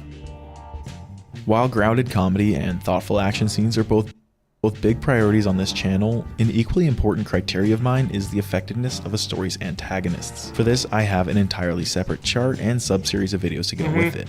The main idea behind the chart, which I call the antagonist drill by the way, is that an antagonist should exist to target a specific aspect of the hero. Funny enough, I think we can highlight 3 different antagonists throughout Rango that each represent a different layer. The first and foremost layer is the obstacle antagonist. They target the hero's abilities, testing if they can do what the story asks of them. In a weird way, I think the red-tailed hawk does just this. By defeating the hawk in battle, no matter how fraudulent the victory really was, Rango proves himself fit to lead the town. It propels him into the position of the sheriff, becoming a beacon of hope for the town of Dirt. The second layer is what I call the dilemma antagonist. They will isolate the hero's values by forcing them to make a difficult decision. In Rango's case, I think we can attribute the mayor to this role. Dilemma antagonists are often cold and calculated villains with big plans of their own, which certainly aligns with the mayor. As Rango gradually approaches the mayor's dark truth, we can see the mayor subtly offer Rango a spot in his future, so long as Rango backs off. Side note, this golf scene is an absolute masterclass in subtext as they overlay the game of golf with the game of politics. You've obviously mastered this game. Well, I've been playing it for many years, sir. Anyway, Rango cements his values by rejecting the mayor's proposition. With this choice made, the mayor responds accordingly, summoning a villain unlike anything Rango had faced before. Since the first act of the movie, whispers of a certain Rattlesnake Jake had been passed around the town of Dirt. You killed Bird. Yeah. Matter of fact, I did. Bird dead. Snake come. But in a classic Rango style, he brushes him off as just another one of his tall tales, and you can hardly blame him. As we saw with the action sequences, the bigger the lie that Rango told, the more that fate would reward him. So with the talk of some big bad gunslinger, why shouldn't he just stick to the script? After all, he's the same guy who defeated the Hawk and all 7 Jenkins brothers with a total of 2 bullets. At this point, he's probably convinced himself he really can't die, which is what makes this next scene hit that much harder. The third and final layer of the antagonist drill are the mirror antagonists. They exist to expose a deep, inherent flaw in the hero. And when Jake gets word of all the rumors that Rango had been spreading, it signals a giant, gaping flaw in Rango just waiting to be exposed. And this was just such a I normally don't like stuff like this, but in this case they did such a good job of actually just exposing him and just showing everything. I mean, it's foreseeable, you know that it will happen at some point, but it's just made in a very good way. I just loved it. Rango was just too good. Right as Rango wraps up some phony speech about being the town symbol of hope, he's interrupted with a barrage of bullets. Rattlesnake Jake has arrived. In a nod to the lies that Rango had told earlier, Jake offers him a glass of the venom that he allegedly drinks in his coffee. From here, every single word out of Jake's mouth and every single movement he makes is perfectly intentional, all meant to shred Rango's lies to pieces. In front of the entire town, he tears down everything that Rango had built up. To put the nail in the coffin, he gives Rango a free, clean shot because he knows Rango's a fraud who won't shoot, and he wants everyone to see. Now, with his deepest flaw exposed... Yep, this was... this snake was such a good villain. Just the destruct. He didn't even have to kill him. He didn't say, "Yeah, I just wanna kill." No, he destroyed his freaking reputation. It was beautifully made. I loved it. What if I told you that Rango has effectively died? At this point, I want to ask you a trick question. What is this character's name? If you said Rango, you'd be dead wrong. No, it's when not Beans Rango. first asked him who he was, he didn't have an answer because he doesn't actually have a name. In the bar scene, with his back against the wall, he did what any chameleon would do in defense. He blended in. On a whim, he created the alias Rango, a hell-raising, gunslinging, bona fide Westerner. And for a while, this character Rango lived through him, but it never truly was him. And when Jake exposed the truth, the character Rango had died with the lies. All that remained was the man with no name. But sometimes, when a character lacks something, it indicates to us that the story's about them finding it. Yep, true. Fun fact, Johnny Temple voiced the final element I want to cover. Raoul Duke in camera responding role from Fear and Loathing in Las Vegas. In the writing of Rango, which I believe to be the most important of them all, is the hero's arc. On this channel, I've been preaching that a well-written protagonist will make or break a story, and with Rango, it's no exception. Cowboy Snake who voiced Billy Knight. Yeah, fuck yeah. Simple as that. This is my protagonist Lovely. chart. By the way, freaking godlike character. It looks confusing, that's because it is. Unnecessarily so. Honestly, I need to make a simplified version already. But for now, it's what we got. A ternary plot that shows the 3 must-have traits in any protagonist. Competence, influence, and resolve. When a hero has a balance of all 3 of these traits, they are the most effective versions of themselves, capable of pushing a story forward despite all odds. But if a hero lacks one of these traits, then it usually suggests their story will be about them attaining it. So let's take a look at how Rango holds up to this chart. Oh, that's smart. His strongest trait by Makes sense. far is his influence. Influence is simply the ability to attract and persuade the characters around them. Using his charisma and charm, most of the story is propelled by Rango's influence. His next best trait is competence. Competence comes in the form of skills, abilities, or knowledge that can help overcome challenges. While he's not the gunslinger he says he is, we can actually pinpoint a handful of examples where he uses quick thinking to advance the story. But what about that final trait, resolve? I define resolve as an unwavering desire or belief that a character can't live without. This is where I think Rango falls short. From the very first scene, even he knows that he's undefined. My character's undefined? That's absurd. I know who I am. I'm the guy, the protagonist, the hero. There's nothing he stands for, nothing that drives him, and this holds true for most of the story too. For like the entire first act, the only thing that motivated Rango was getting his hands on some water. I hardly consider that resolve. Instead, that's just a basic survival instinct that any character would have. In the next act, he playfully goes along with the bit of the hero because it's all an act to him. He doesn't actually stand for justice, and Rattlesnake Jake makes this abundantly clear when Rango fails to pull the trigger. So with that, we've found the crux of the story. For him to become the protagonist that the story needs, he's gonna have to find the fight in him. He's gonna have to learn what it means to be a hero. And so, at rock bottom, Rango finally crosses the road, the metaphor planted at the start of the story symbolizing the death of the hero. With this choice to cross the road though, he finally exhibits resolve for the first time, and he's rewarded for it. In this surreal desert limbo, he meets the spirit of the West, another man with no name. Through him, he learns that identity isn't defined by who you say you are. Doesn't matter what they call you, it's the deeds make the man. It's defined by what you do, meaning that to be a hero, he'll have to fight for something. With this, Rango is reborn. He untaps true resolve, becoming the best version of himself. He then returns to the town to confront Jake and the mayor, but this time he's got a plan. I actually cover this entire climax in one of my earlier fight scene videos if you want the full analysis, but in summary, Rango bests Jake with pure strategy. No luck, and this time, with a gun pointed in his face, Jake can clearly see that Rango is willing to shoot. Try me. The man who was once a fraud is now a true hero. But what I really like about the ending is how it suggests that the two aren't opposites, frauds and heroes. After all, Rango is still Rango, and when his back's against the wall as he's slowly drowning to his death, it's ultimately a goofy, luck-filled improvisation that ends up freeing them. This time though, Rango earned it. It worked, so F it. But it was also fun just seeing how she spits out the bullet, and it just crushes it was, I didn't expect it. I actually expected them that just someone breaks in and then destroys the cage, but the bullet thing surprised me. It was fine.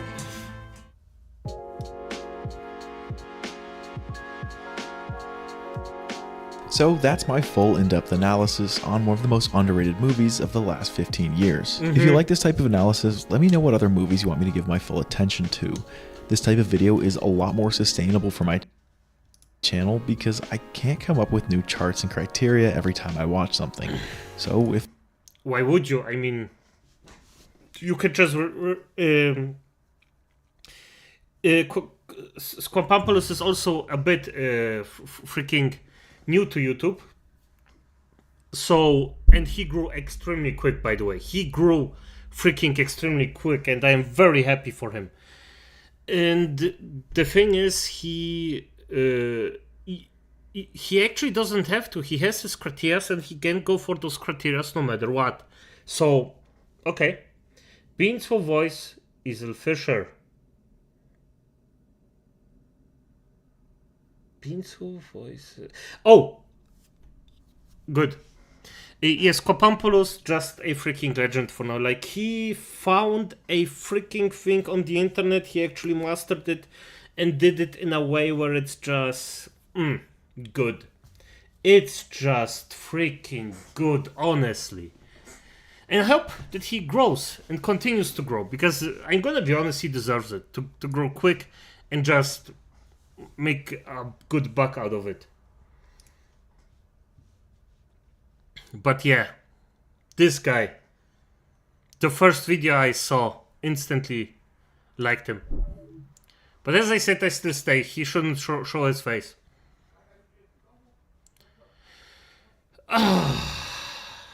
Yeah. Oops. What the F? I actually F'd up this one, but yeah. So as you can see, no... Oi. Do not do this. This is actually, again, something that I normally won't do, but... Pipa. Twitter freaks raised it wage. Problematic VTuber. And it didn't end good. By the way, this is... I just don't know why the freak YouTube... I don't understand why YouTube does this, that they just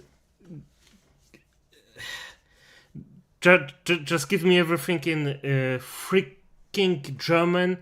I literally set everything to English, but no, this just has to be this way because YouTube wants it so. But as ref, let's see what he has to say about Pipa, about the new freaking drama around her. I don't know why, but hey, it is what it is.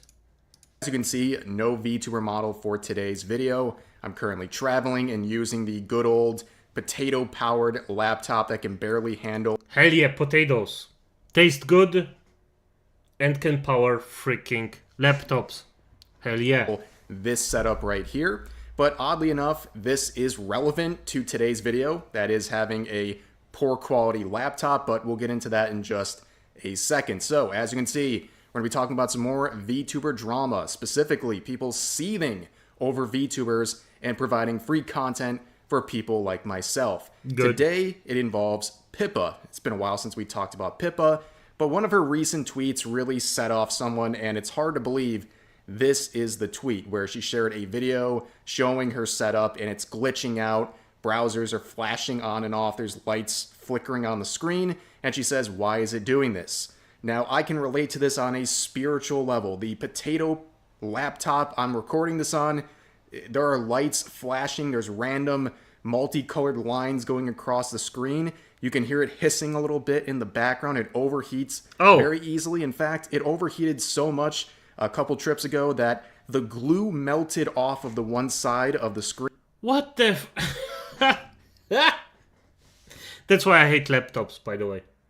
I just despise laptops if it comes to this. They overheat so easily, no matter what you do. So yeah, but I don't understand the drama behind this, because what the fuck? Normally you read it and you can see what the F this is about. But what? Green, and now it's arced towards me. It looks like a funhouse mirror. It's very, very bizarre. But anyways, you see this tweet and you're like, who could possibly be upset about this? Yeah. Enter this person. And as you can see, the bio really checks out. And of course, somebody with a succulent hammer. What up bisexual train wreck. With a hammer and sickle in their username. Yes, that's definitively you're about a freak. to see some of the most unhinged and ridiculous stuff you will ever see. And of course, checking through their account, there was literally hundreds of tweets and reposts. Oh, come on. I mean, I'm gonna be honest, if you go red, you're dead anyway, so might as well. From the last day alone. So I just kind of dipped my toe into their account and found bangers like this, tweeting a pro-communist account, saying in quotes, "better dead than red," and then they say, "okay, get in," which is very ironic because under communism, SpongeBob wouldn't even exist for you to make memes out of. Correctly. But, okay, I guess. Here's another one where they're having a breakdown. They're very upset because Donald Trump did not pass away over the past 24 hours. And in case you are not familiar with that situation, Donald Trump basically didn't post anything for 24 hours, and all the people with TDS had such a breakdown that literally this was the trending tab this morning. People claim... What the...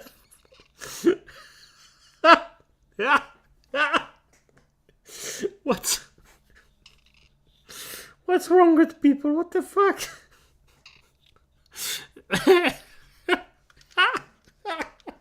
Claiming he was gone.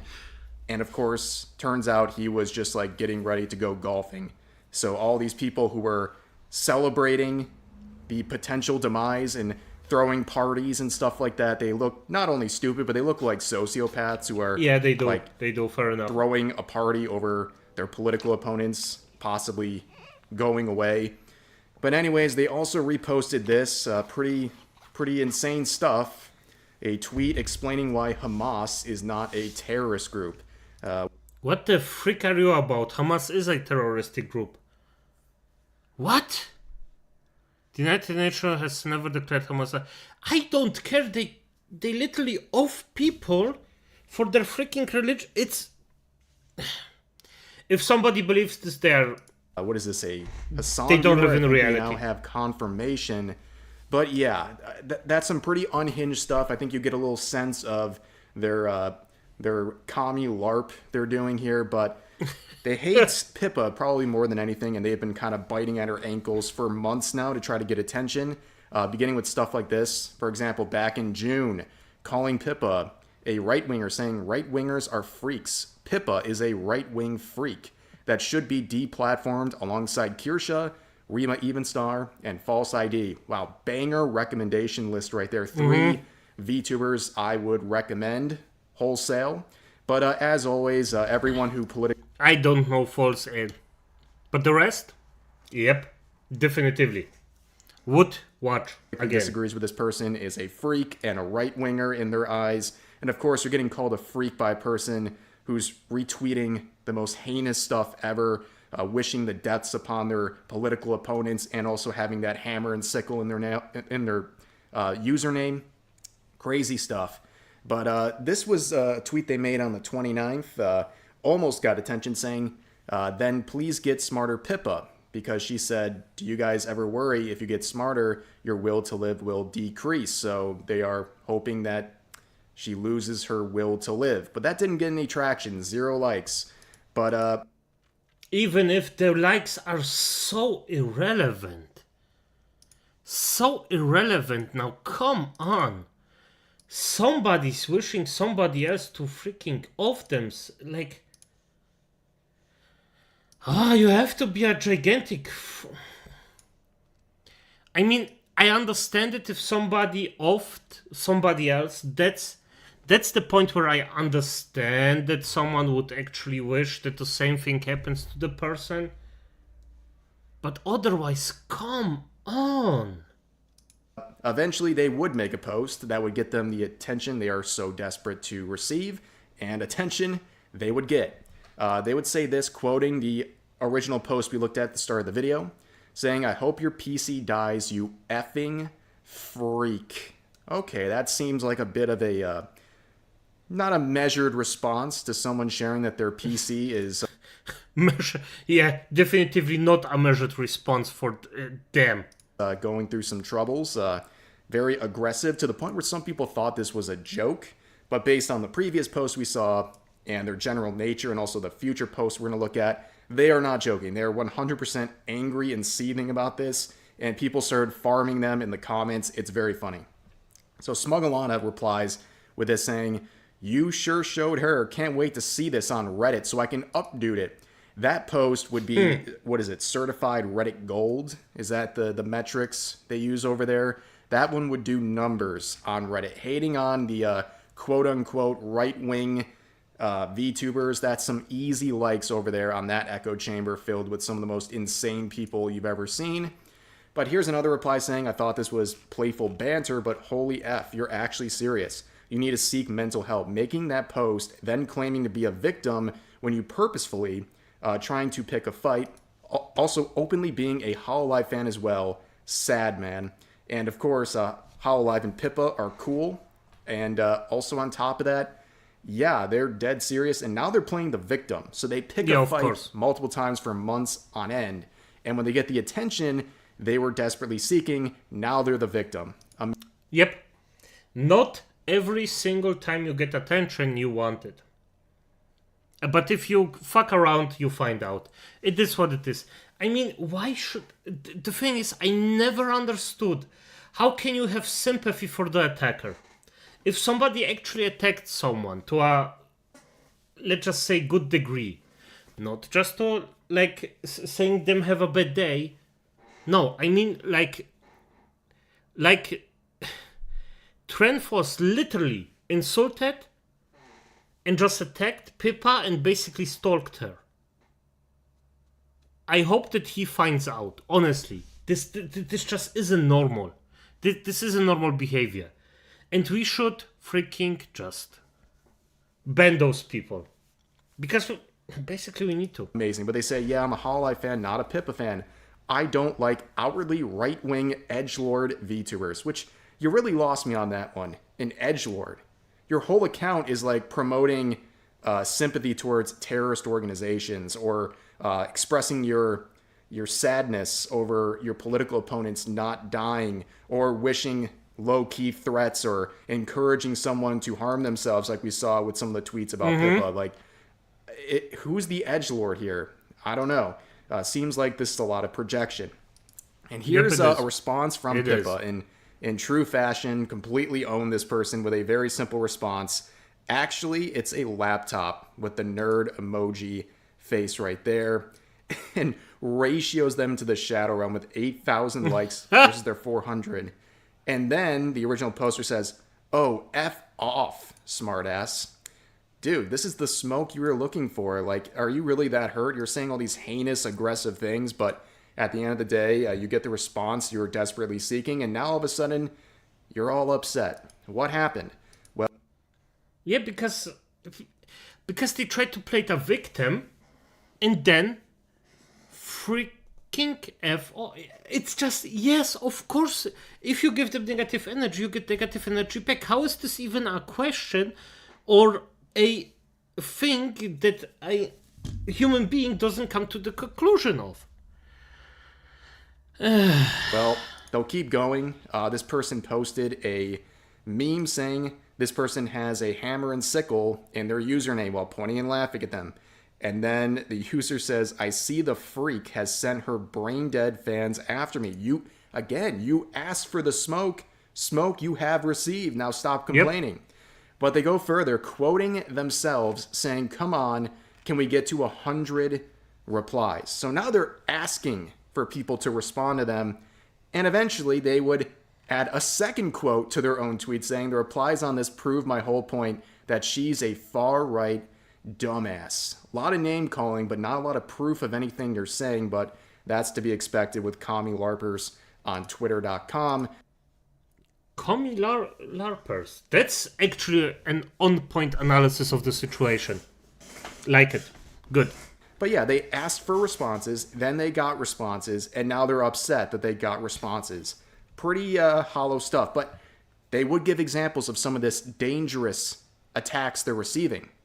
So with a screenshot of some of the replies, they say, so any normal fan base would probably just ignore or insult a hater without, sending death threats, etc. But certain VTubers fan bases are not normal. Again, this is the arbiter of what normal is on the internet.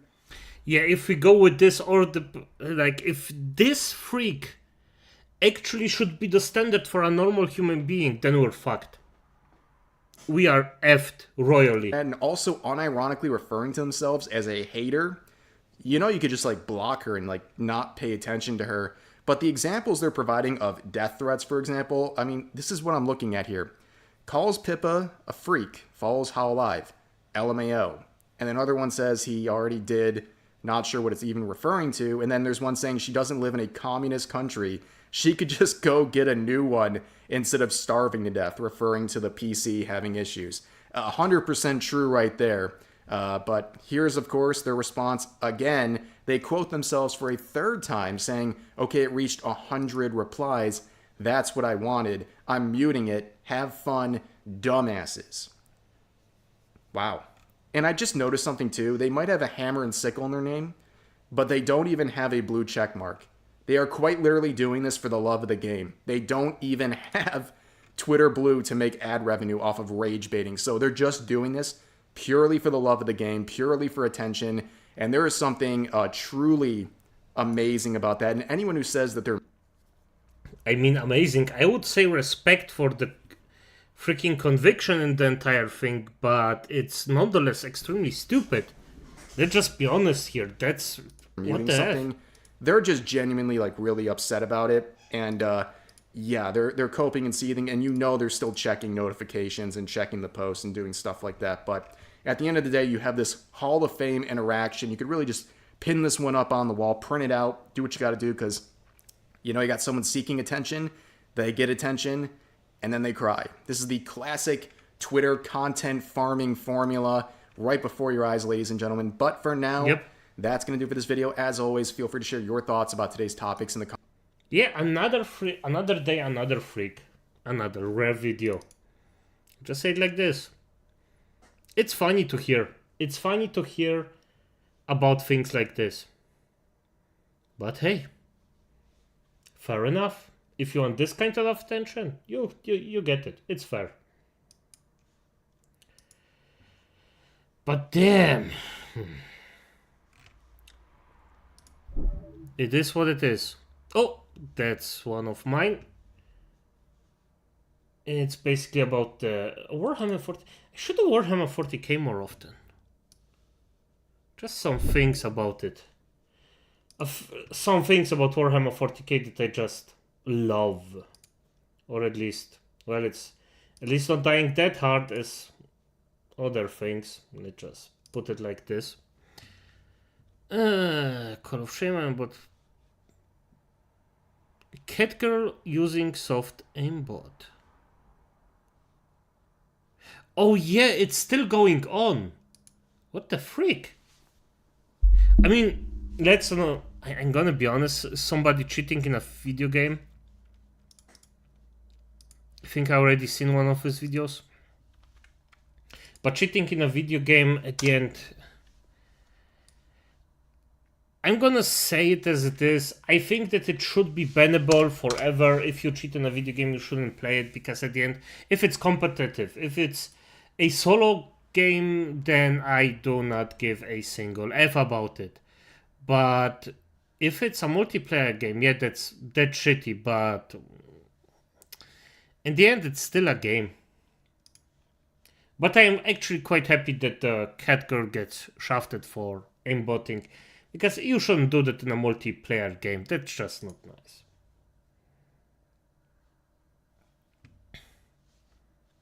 nice. Come on. I just got f***ing permabanned. 575 to 478. Go ahead, 575. The streamers are live and currently exploiting request permission to issue a permanent ban. You have a go 575. Enjoy. Roger that, and thank you. These cheaters have been punished by the men and women from Ricochet. All streamers are guilty until proven innocent. Oh, come on. When Riley first joined Team EXE, a team clouded by cheaters and controversy, he was welcomed into the aiming community by Shimmy. By February of this year, Riley claimed his aim could now rival aim assist, posting yet more suspicious gameplay clips, once again backed by his friend Shimmy. I was very curious to know who Shimmy really was. I decided to dig deeper. As his teammate, I needed more information. What I found was concerning to say the least.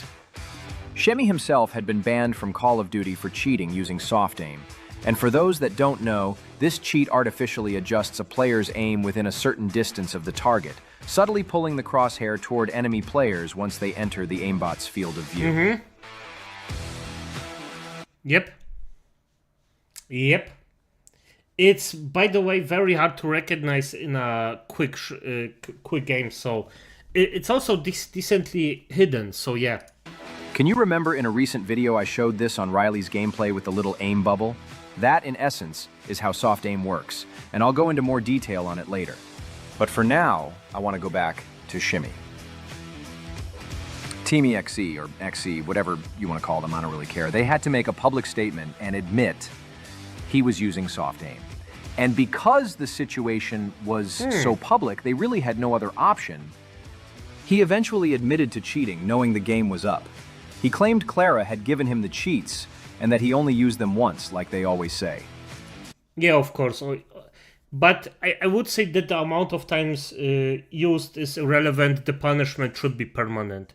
It doesn't matter. If you cheat once and get away with it, or didn't get away with it, that's irrelevant. Just ban them, because there are definitively a potential, not even risk, it's basically guaranteed that this will happen. He also insisted his aim trainer scores were legitimate, but that too was proven false. He cheated in those as well. What really stood out to me was his reasoning. He said he only cheated for clips. This is exactly what we've long suspected these players do. That's why... How is I just cheated for clips? That's irrelevant for what? You cheated. It's irrelevant. Just don't fucking cheat. What's the problem here? Those excuses are just freaking... I just don't know. I don't understand those. It's like a child being caught doing something wrong and just not wanting to admit it because they know they're gonna get in trouble. They keep lists of alt accounts in little text files, because once one account gets banned, they just switch to another and keep farming those insane clips. Now it's all starting to make sense. The problem is, none of them realized he was cheating. Everyone called him a brilliant player. The aiming community is so gullible. Look for yourself. All these people believed he was legit, just like they do with Riley. The truth is, they simply don't know what cheating looks like. Yep. They haven't got a clue. And you know things are bad when Aimbot Amy is backing you. The very same person who vouched for Riley. Here's some gameplay where Shimmy was caught using soft aim. As I mentioned earlier, soft aim works when a cheater initially misses the target, then the automated aim correction gradually pulls the crosshair toward the enemy. It can fool the human eye, but not AI. And this is when my cheat analysis comes in. Instantly, he's detected for soft aim. So, This is what my software detected. A micro adjustment to the center of the player's bounding box. This is simply not natural, especially since it had already flagged similar pattern matches before this. Players miss targets all the time. The issue isn't the flick, it's the micro adjustments that follow. Sometimes they're subtle, sometimes obvious, but either way, we can still detect them. First they miss, then the aim gently pulls toward the enemy, and it's not constant. Sometimes they'll toggle the cheat off and play another 20 minutes legitimate. Smart. Smart, by the way. Because yes, if you actually have the cheat all the time on, then it's easier to detect. So, go to, like, it's smart. Not gonna say it's something you should do, but still it makes sense because I appreciate sometimes just how people do some things. Even if it's bad, it's still like more of a, hey, it was actually thought through. It wasn't just a random behavior thing. It was just, hey, let me do it. It's done, and it's done good. I can respect that. It's all about farming the right clips. Remember the guy who defended Riley CS? He tried to argue it's not cheating because anyone with enough practice can snap like that. Then you just practice that for 5 hours a day for 3 years and you get the absolute aim demons that you see popping up today. Again, for some, gaming is just a bit of time to chill out and relax. For others, it's about drinking 3 white monsters and trying to beat your personal best in an aim trainer, or farming some clips. But in Shimmy's own confession, he admitted to spending 3,000 hours in an aim trainer, and he was still caught using an aimbot. That argument is weak and should never be used to justify someone as legit. It's not about the snaps, it's about the aim correction. This is Shimmy's own gameplay recorded on Aim Trainer. Looks pretty solid, right? Well, now we know he was actually using an aimbot. So anyone claiming that great aim from Aim Trainer alone proves legitimacy can throw that argument out the window. Yes. I've just proven it never proves legitimacy. I mean, if you're a high-level player, the thinking then, most of the time when people got actually caught cheating like this, it's not that I need it, it's because of, yeah, I can do it anyway, or I just want to cut some time down or something like that. It's just still a silly, bad excuse. when it false. When Carl Jost put out a video attempting to defend Riley CS, I was honestly confused because he has some actually pretty amazing... Yeah, he actually did, but we also found out that Carl is a, let's just say, not particularly honest guy. He had his, let's just say, drama. And the friend group he's around, not the most honest guys. So, you know. Videos. And then I quickly realized why he did it. If you're going to make an impartial video, you should never let a blatant cheater dictate how you tell your story. I've seen a lot of opinions about Riley CS recently. While everyone is entitled to their own opinion, the defenses of him are simply misguided. I've written an entire PhD-level white paper on computer vision-based cheats and the urgent need for anti-cheats to step up against AI-driven exploits. In it, I go in depth on soft aim technology and the broader dangers that modern AI poses to competitive online games. Over the past 6 months, I've been investigating, research... By the way, the thing is, I'm gonna look this one up afterwards, but basically if everybody cheats, the competitive side just dies. Because that's irrelevant. If you do something competitive, you actually want the skill to be prevalent. If it's just a program that does everything for you, well then fuck it. Simple as that. Searching and reverse engineering external cheat devices to determine the most effective ways to combat them in first-person shooters. The result is a groundbreaking anti-cheat system. This system uses the same class of computer vision technology that powers self-driving cars, but applies it to gaming. It doesn't just record gameplay, it monitors every pixel of every frame in real time, with multiple tools constantly analyzing for unnatural behavior. We measure key factors such as crosshair velocity, trajectory smoothness, aim decay, overall entropy, and the entry speed of the crosshair into bounding boxes. This data is recorded, patterned, and processed through dedicated data nodes, building a signature of behavior that separates human play from assisted aim. But this is precisely how we are able to detect soft aimbots reliably and early. The human eye cannot reliably spot soft aim because it is deliberately programmed to mimic natural play, as I explain in detail in my white paper. Watch closely as Guardian flags the same robotic smoothness, repeated consistently across multiple identical patterns. And just like that, we can expose soft aimbotting with confidence. The yellow boxes are Guardian's overlays, creating its own bounding boxes on top of the cheat visuals. This allows us to record precise data directly from the cheater's gameplay. The robotic, slow aim movement that tracks toward the enemy is then detected with high confidence. While the cheats are visible on screen, this highlights how effectively Guardian confirms aimbot activity. I'm gonna be honest. Fuck yeah. Yo, James, Servus, that is banana. Fair enough. But I'm gonna be honest, this is, if we actually had some cheat program or cheat catching program that can see this stuff, I'm all for it. Just do it, fair enough. It doesn't have, like, I mean, nothing's perfect. I am sure there will be some people that just got caught innocently, but it's better than having cheaters in your freaking game. That's what it is. Nothing will be 100% safe. Pattern is matched, the cheat is detected, and the data nodes execute flagging this behavior. To the human eye, it may look like natural gameplay, but that's exactly the design. These so-called professional gamers and overnight experts claim Riley CS isn't cheating because, much like this clip, they simply can't spot soft aimbotting. Aimbots are engineered to mimic human...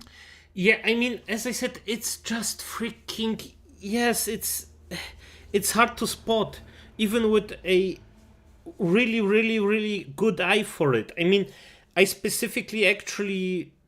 I myself tried this and just tried to spot cheaters and did videos about cheaters that actually cheat and some natural gameplay, and it's hard. And I'm gonna be honest, with the really good programs, I missed like 80% of them. You can still track them, but 80% of them are just impossible. Mortal Coolio in a single player, but cheater make the game. Yes, exactly, that's it. If you cheat in a single player game, I do not care about it. It's fine. In your game, you do what you want.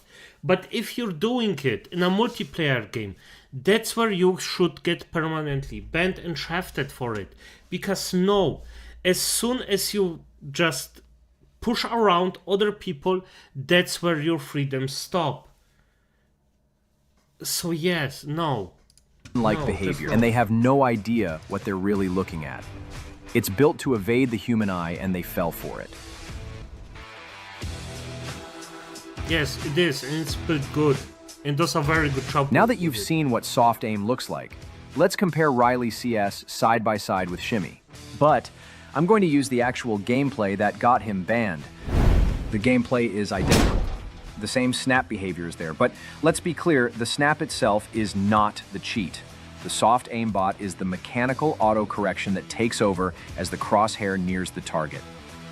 The so-called pro players and Riley defenders from that strange little list they created just don't recognize what soft aim really looks like, so they gaslight the clips by overanalyzing and debunking the snaps. But the snaps were never the issue. What matters is the underlying soft aim correction, and here, the gameplay is a dead match. It's exact. Yeah, I mean, for somebody that has a precise program like this, it makes sense to actually see it. As I said, if you just watch it, it's hard. Just try to watch this stuff without anything. It's hard to see. This is a closed case. There's nothing more to be said. Same org, same software, same circle of friends, same community. They can't defend it, so instead they make lists of people they claim are credible. They even included Huskers and Metaphor, two clowns who think anyone that kills them must be using an aimbot. It's laughable. I brought facts to the table, and what did they bring? permanently banned streamers and washed content creators. I did run Riley's gameplay through Guardian TrueSight, and while it clearly picked up soft aim-like behavior, the analysis was based on the Call of Duty datasets. Those models are much smaller than what we're building for Battlefield, which means some detections were missed. When presenting evidence of cheating, I need it to be 100% accurate. Fair enough. Fair enough, good. I like actually the attitude here. It's good. Fair enough. No room for doubt. Yep. Once the Battlefield datasets are fully integrated with TrueSight, I'll release a complete video showcasing all of the findings. Look, the evidence out there to show Riley cheating is excellent. The micro adjustments and aim corrections, just ignored. The previous bans on platforms for cheating in multiplayer games, ignored. Valorant logins and suspicious macro config files, ignored. Crosshair overlays, you guessed it, ignored. A member of Team XC, the little aiming club surrounded in controversy that will use propaganda to gaslight members caught cheating, ignored. The fact that EA never featured his gameplay, even though it went viral with nearly 100 million views, completely ignored. Yeah, this should be a gigantic red flag. It should be, but... On the second week of the beta, he failed to play on his original account due to a potential soft ban, yet was able to load another account, already leveled up, and play perfectly fine, ignored. Banned from multiple Battlefield forums because they know he's cheating, ignored. The only people defending this guy are radical groups and mouse and keyboard players, as they somehow believe it's an attack on their gameplay. Cheat developers insist this person is cheating, and their so-called defense? They copied his tweet and gaslighted it, and simply ignored it. They even pretended to be Battlefield 6 developers to virtue signal for the Catgirl dude. We all compared Riley's footage to Shimmy. It's near identical. I ran it through my AI anti-cheat software and it found him guilty. And their defense? He didn't cheat because he said so. And everyone saying he is cheating are transphobic, hating Nazis with a KD of 0.3. That's the mentality of these people. I'm gonna be honest, in shooters, I am in the proud 0.3 KD. I don't give a fuck. Because I maybe cannot play shooters, but I sure as fucking recognize a freaking cheater if I see one. That's at least the skill that I have here. So yeah. Lefty has a video on the different perpy heals that help you cheat. Leaflet. Okay. Okay. Okay.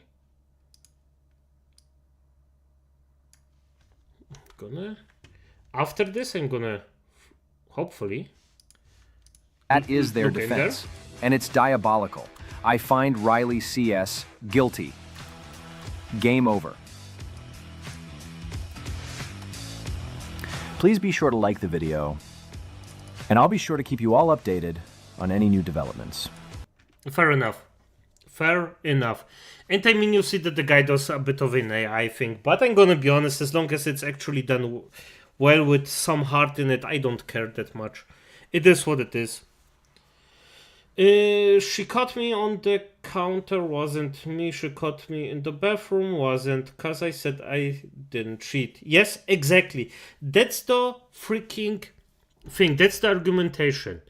Just because I say I didn't cheat, so I didn't cheat. No, it's stupid. If you see that somebody actually does something wrong, believe it for fuck's sake. It's not that... It's as if we are all on freaking drugs all the time and just cannot see the freaking truth if it stares into us. Of course we can see it. Of course it's there. Of course you fucked up. Don't pretend you didn't. It's stupid. But a lot of people actually, because they just don't want to believe that it happened, they won't believe it. For F's sake, where are we?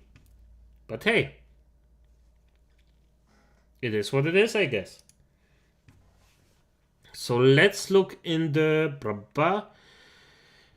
Leaflet. Leaflet? What's Leaflet? VTubers want corrupted smile. Oh, of course.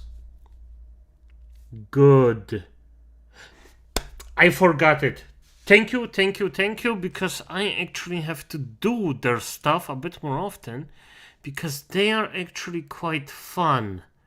But not today. Not today. Dummheit ist gefährlich, als ich dachte. Well, it is what it is. Sounds interesting.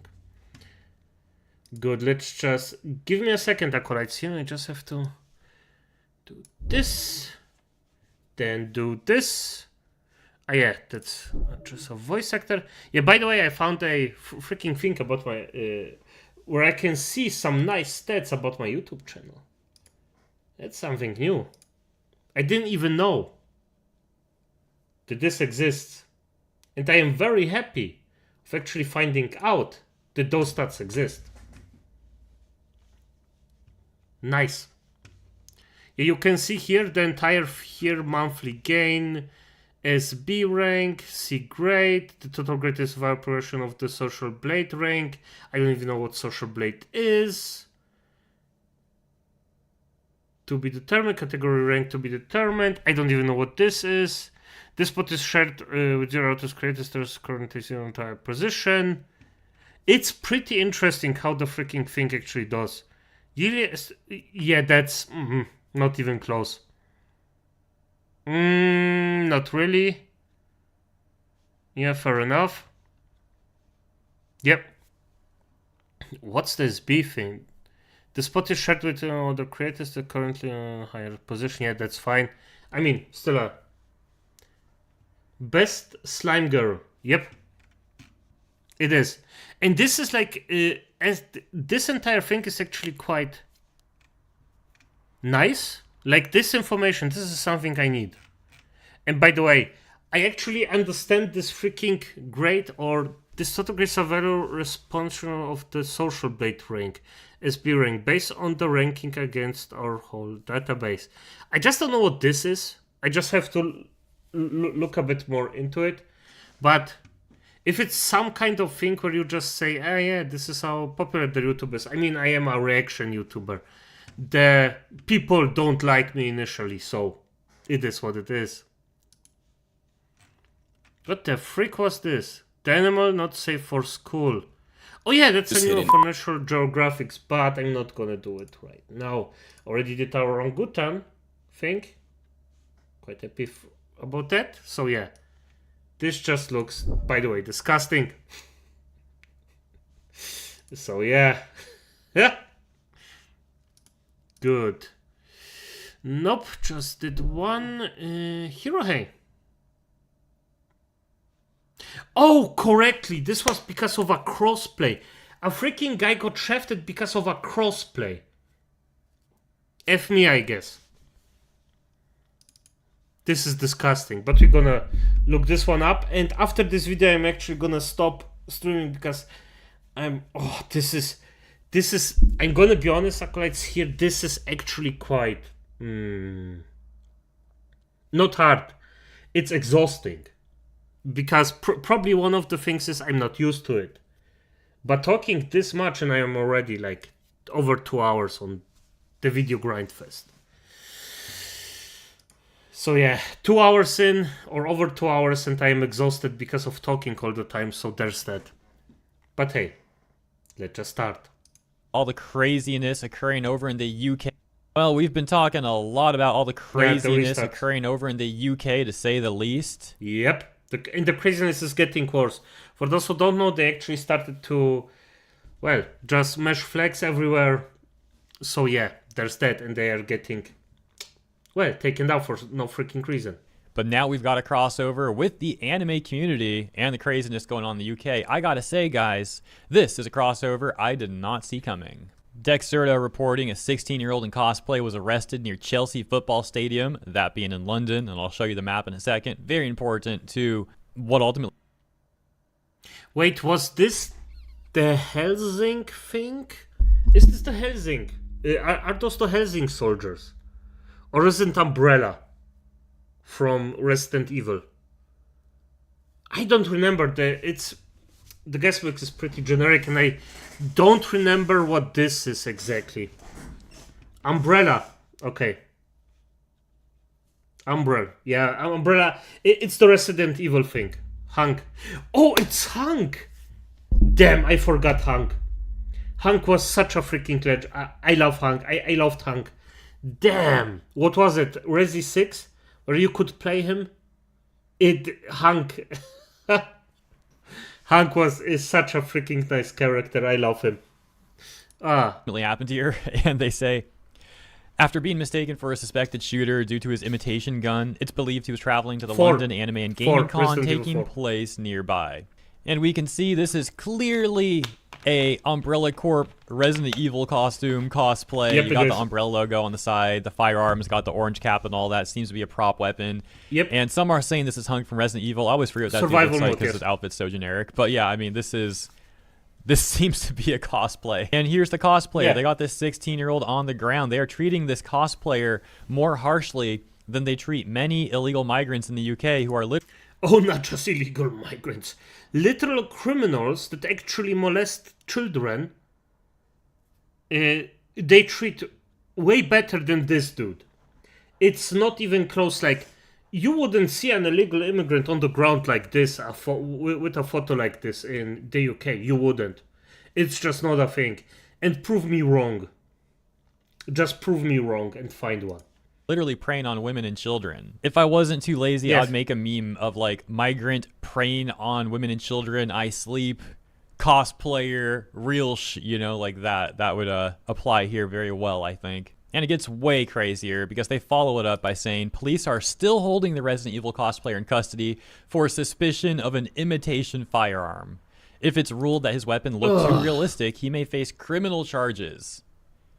Bro, 16-year-old going to an anime convention, getting arrested, maybe getting criminal charges over this. Like, you have got to be kidding me. So now Yes, it's a freaking joke. I would understand it if they freaking at least got illegals in the ass and just were oversensitive about this. But no, people can literally do freaking crimes in front of their faces and then just not get anything thrown at them, and then a freaking 16-year-old with a Hank crossplay get shafted. Did they charge a woman longer time to gang grapes in Germany for calling them? Yes, they did. Yes, it was a thing. It was a few years ago, yeah. And you don't even know half of it. There was actually a woman that got graped with a bottle, and she got arrested for insulting those guys, and guess what? They got scot-free out of it. Yeah, stabbings, normal here. You get arrested, but that's all. The next day, the guys are out, and it's not just one case. It's just getting worse and worse here.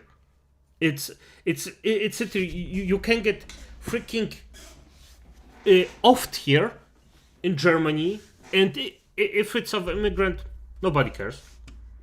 It's like it never happened. Illegal, by the way. If you're a legal immigrant here in Germany, by the way, if you're legal, then you still get shafted. But if you're illegal, nothing happens to you.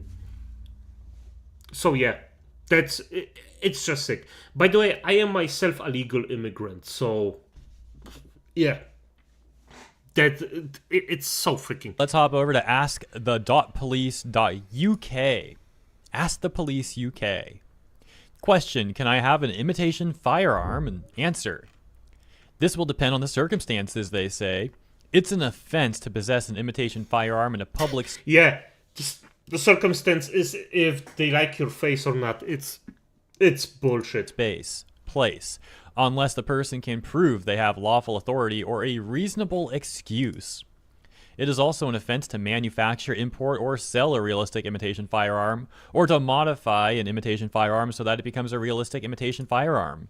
There are some exceptions, for example, weapons used in historical reenactments, theatrical productions, and filmmaking. It is also an offense to possess an article capable of being used to convert an imitation firearm, where the person intends to use the article, whether by itself or with other articles, to convert such a firearm. Registered firearms dealers are exempt from this offense. It is an offense to sell an imitation firearm to a person under the age of 18, or for a person under 18 to purchase one. An imitation. Yeah, this is just bollocks. And as you say, James, yes, it's exactly the thing that I just said. If you do something bad and you're illegal, nothing will happen. And if it's in Canada, the same in Canada, yeah, I believe it. And by the way, this entire thing that Hero High is just talking about, they know they fucked up, so they are just trying to save their face no matter what they are doing, especially because in Great Britain, there is some freaking shit going down right now.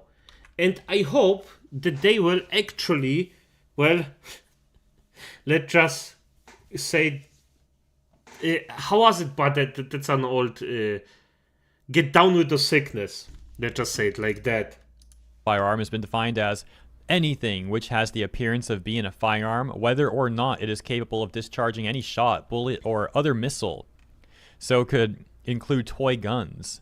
Many imitation weapons are very realistic, and until and by the way, situations like this, I hope so hard that it doesn't let the pot boil, but at this point, I doubt it. I think it's already too late. We're literally half a step away from actually having a second mustache man.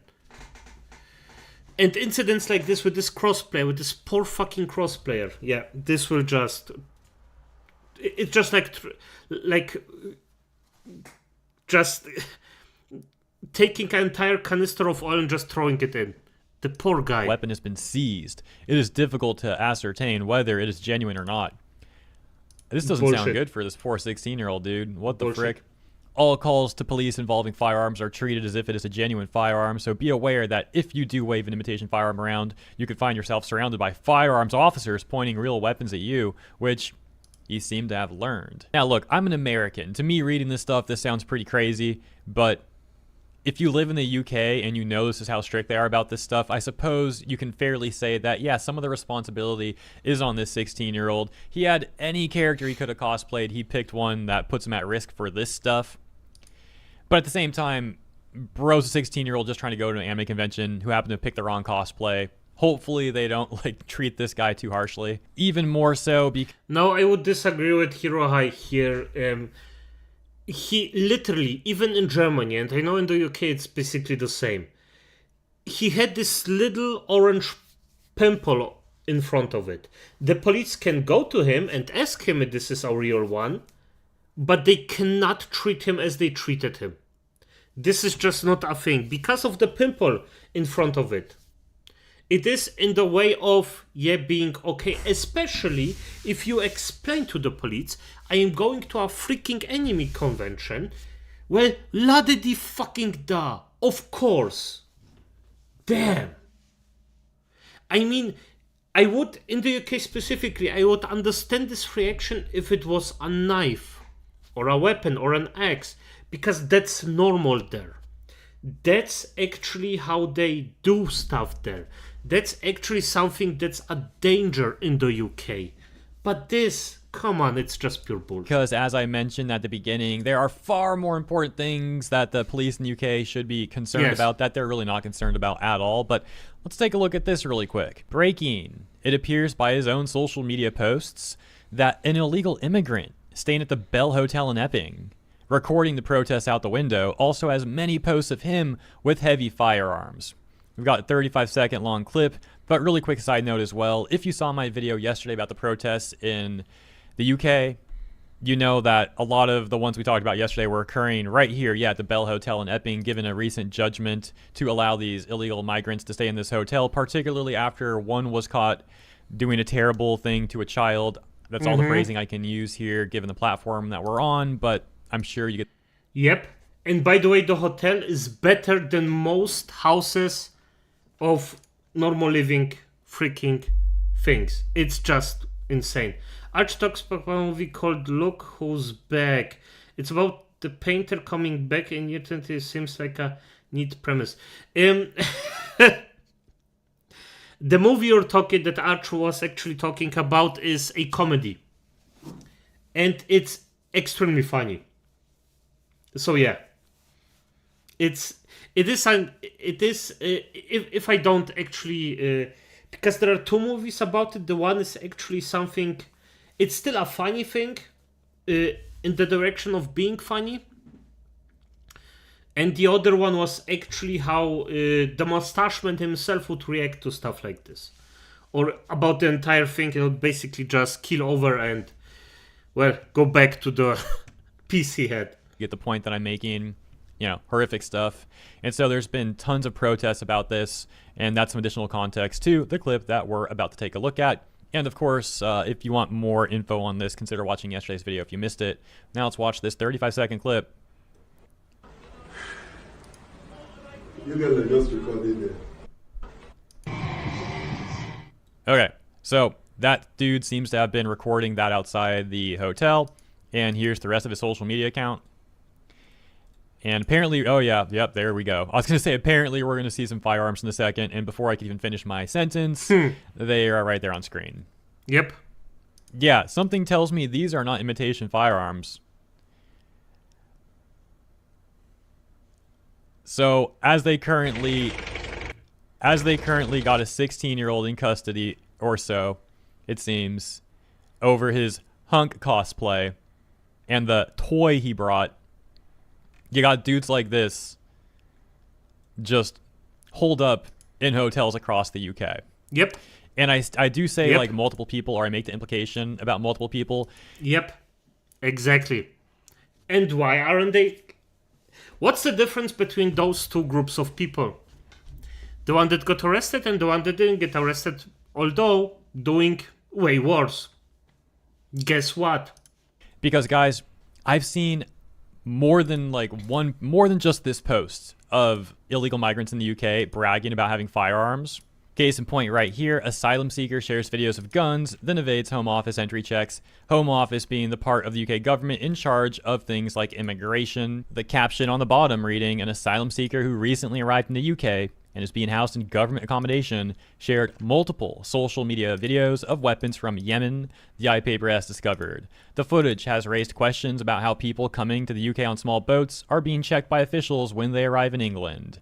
In a series of publicly available they just don't get checked. Simple as that. Snapchat videos, the man shared footage from Yemeni capital Sana'a of himself in arms including AK-104 assault rifles, handguns, knives, ammunition, magazines, as well as bundles of cash. And yeah, there's one of the images you can see he's really showing off that firearm there on the side and that dagger he's got right there in the center. Then there was also this one with the ammunition, and we scroll a bit, the so-called bundles of cash. And then there was another similar situation reported by the Daily Mail, saying asylum seeker who is linked to the Houthis and posts images of weapons online for migrant housing is being probed by the police. An asylum seeker being housed at a controversial accommodation center is being investigated for alleged links to the Houthi rebel group after he reportedly shared images of himself holding weapons online. The man, who is believed to be from Yemen but is now staying at the former Wethersfield Air Base in Essex, has been reported to police by concerned locals. It comes after a member of the public uncovered multiple images of daggers and guns on the Snapchat story linked to the asylum seeker accommodation center. Other photos that were shared on the platform appear to show the migrant posing with an AK-47 assault rifle back in Yemen. More recent images, however, show him inside the grounds of the Wethersfield site, which has previously been the target of anti-immigration protests.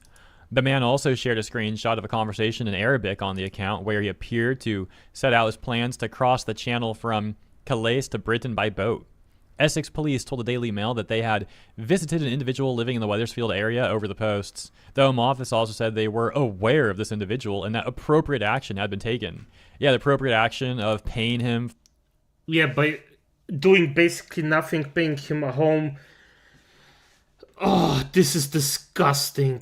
They think they can replace the native population and it won't cause problems. Because the thing is, yes, they actually can. Or as it was right now, that they were in progress of actually doing it, and it worked. To a certain degree. For his weekly food stipends and accommodating him with the hotel and all that. However, sources told us the asylum seeker is believed to still be being housed at the airbase, which, oh my gosh, dude, which has been used to accommodate migrants since 2023. I was like partially joking a second ago, but at the same time, like a jest in full seriousness, because that's what's been happening. And sure enough, yeah, there you go. So here's one of the images of this dude. You can see the assault rifle there, and the man who is believed to be from Yemen has been reported to police by concerned locals. Pictured one of the photos posted on Snapchat, and there you go. This is just crazy, dude. Just freaking crazy. Look at this, another one. It has been alleged that the man has shown support for the Houthi rebel group in Yemen, which has attacked British-flagged vessels in the Red Sea. The group is not a prescribed organization in the UK, but its members have been designated as terrorists by other countries such as the US. We'll skip here, check this out. Nathan Robbins, the interim chair of Reform UK in nearby Braintree, told the Daily Mail, one of our members came to us the other week saying they had reported this back in April to Essex police, but nothing was done. So I'm not 100% sure if this is the same person from the other article or a different migrant doing similar stuff, similar circumstances, but the main point here is the inaction from the police. But watch this 16-year-old from earlier get charged with like 20 years in prison or something crazy over this Hunt cosplay. Yeah, I still remember Count Dankula. They wanted to shaft him or even shafted him with a pug because of a pug video. A freaking pug video. Yeah. Now the last thing I'd like to take a look at, going back to Dexerto's tweet here, is they mentioned that it's believed the 16-year-old was going to the London Anime and Gaming Con, but he was arrested near Chelsea Football Stadium. So let's pull up a map and take a look at how close these two venues are. All right, so on the top left, you can see we've got the Novotel London West. That is where the anime convention is occurring.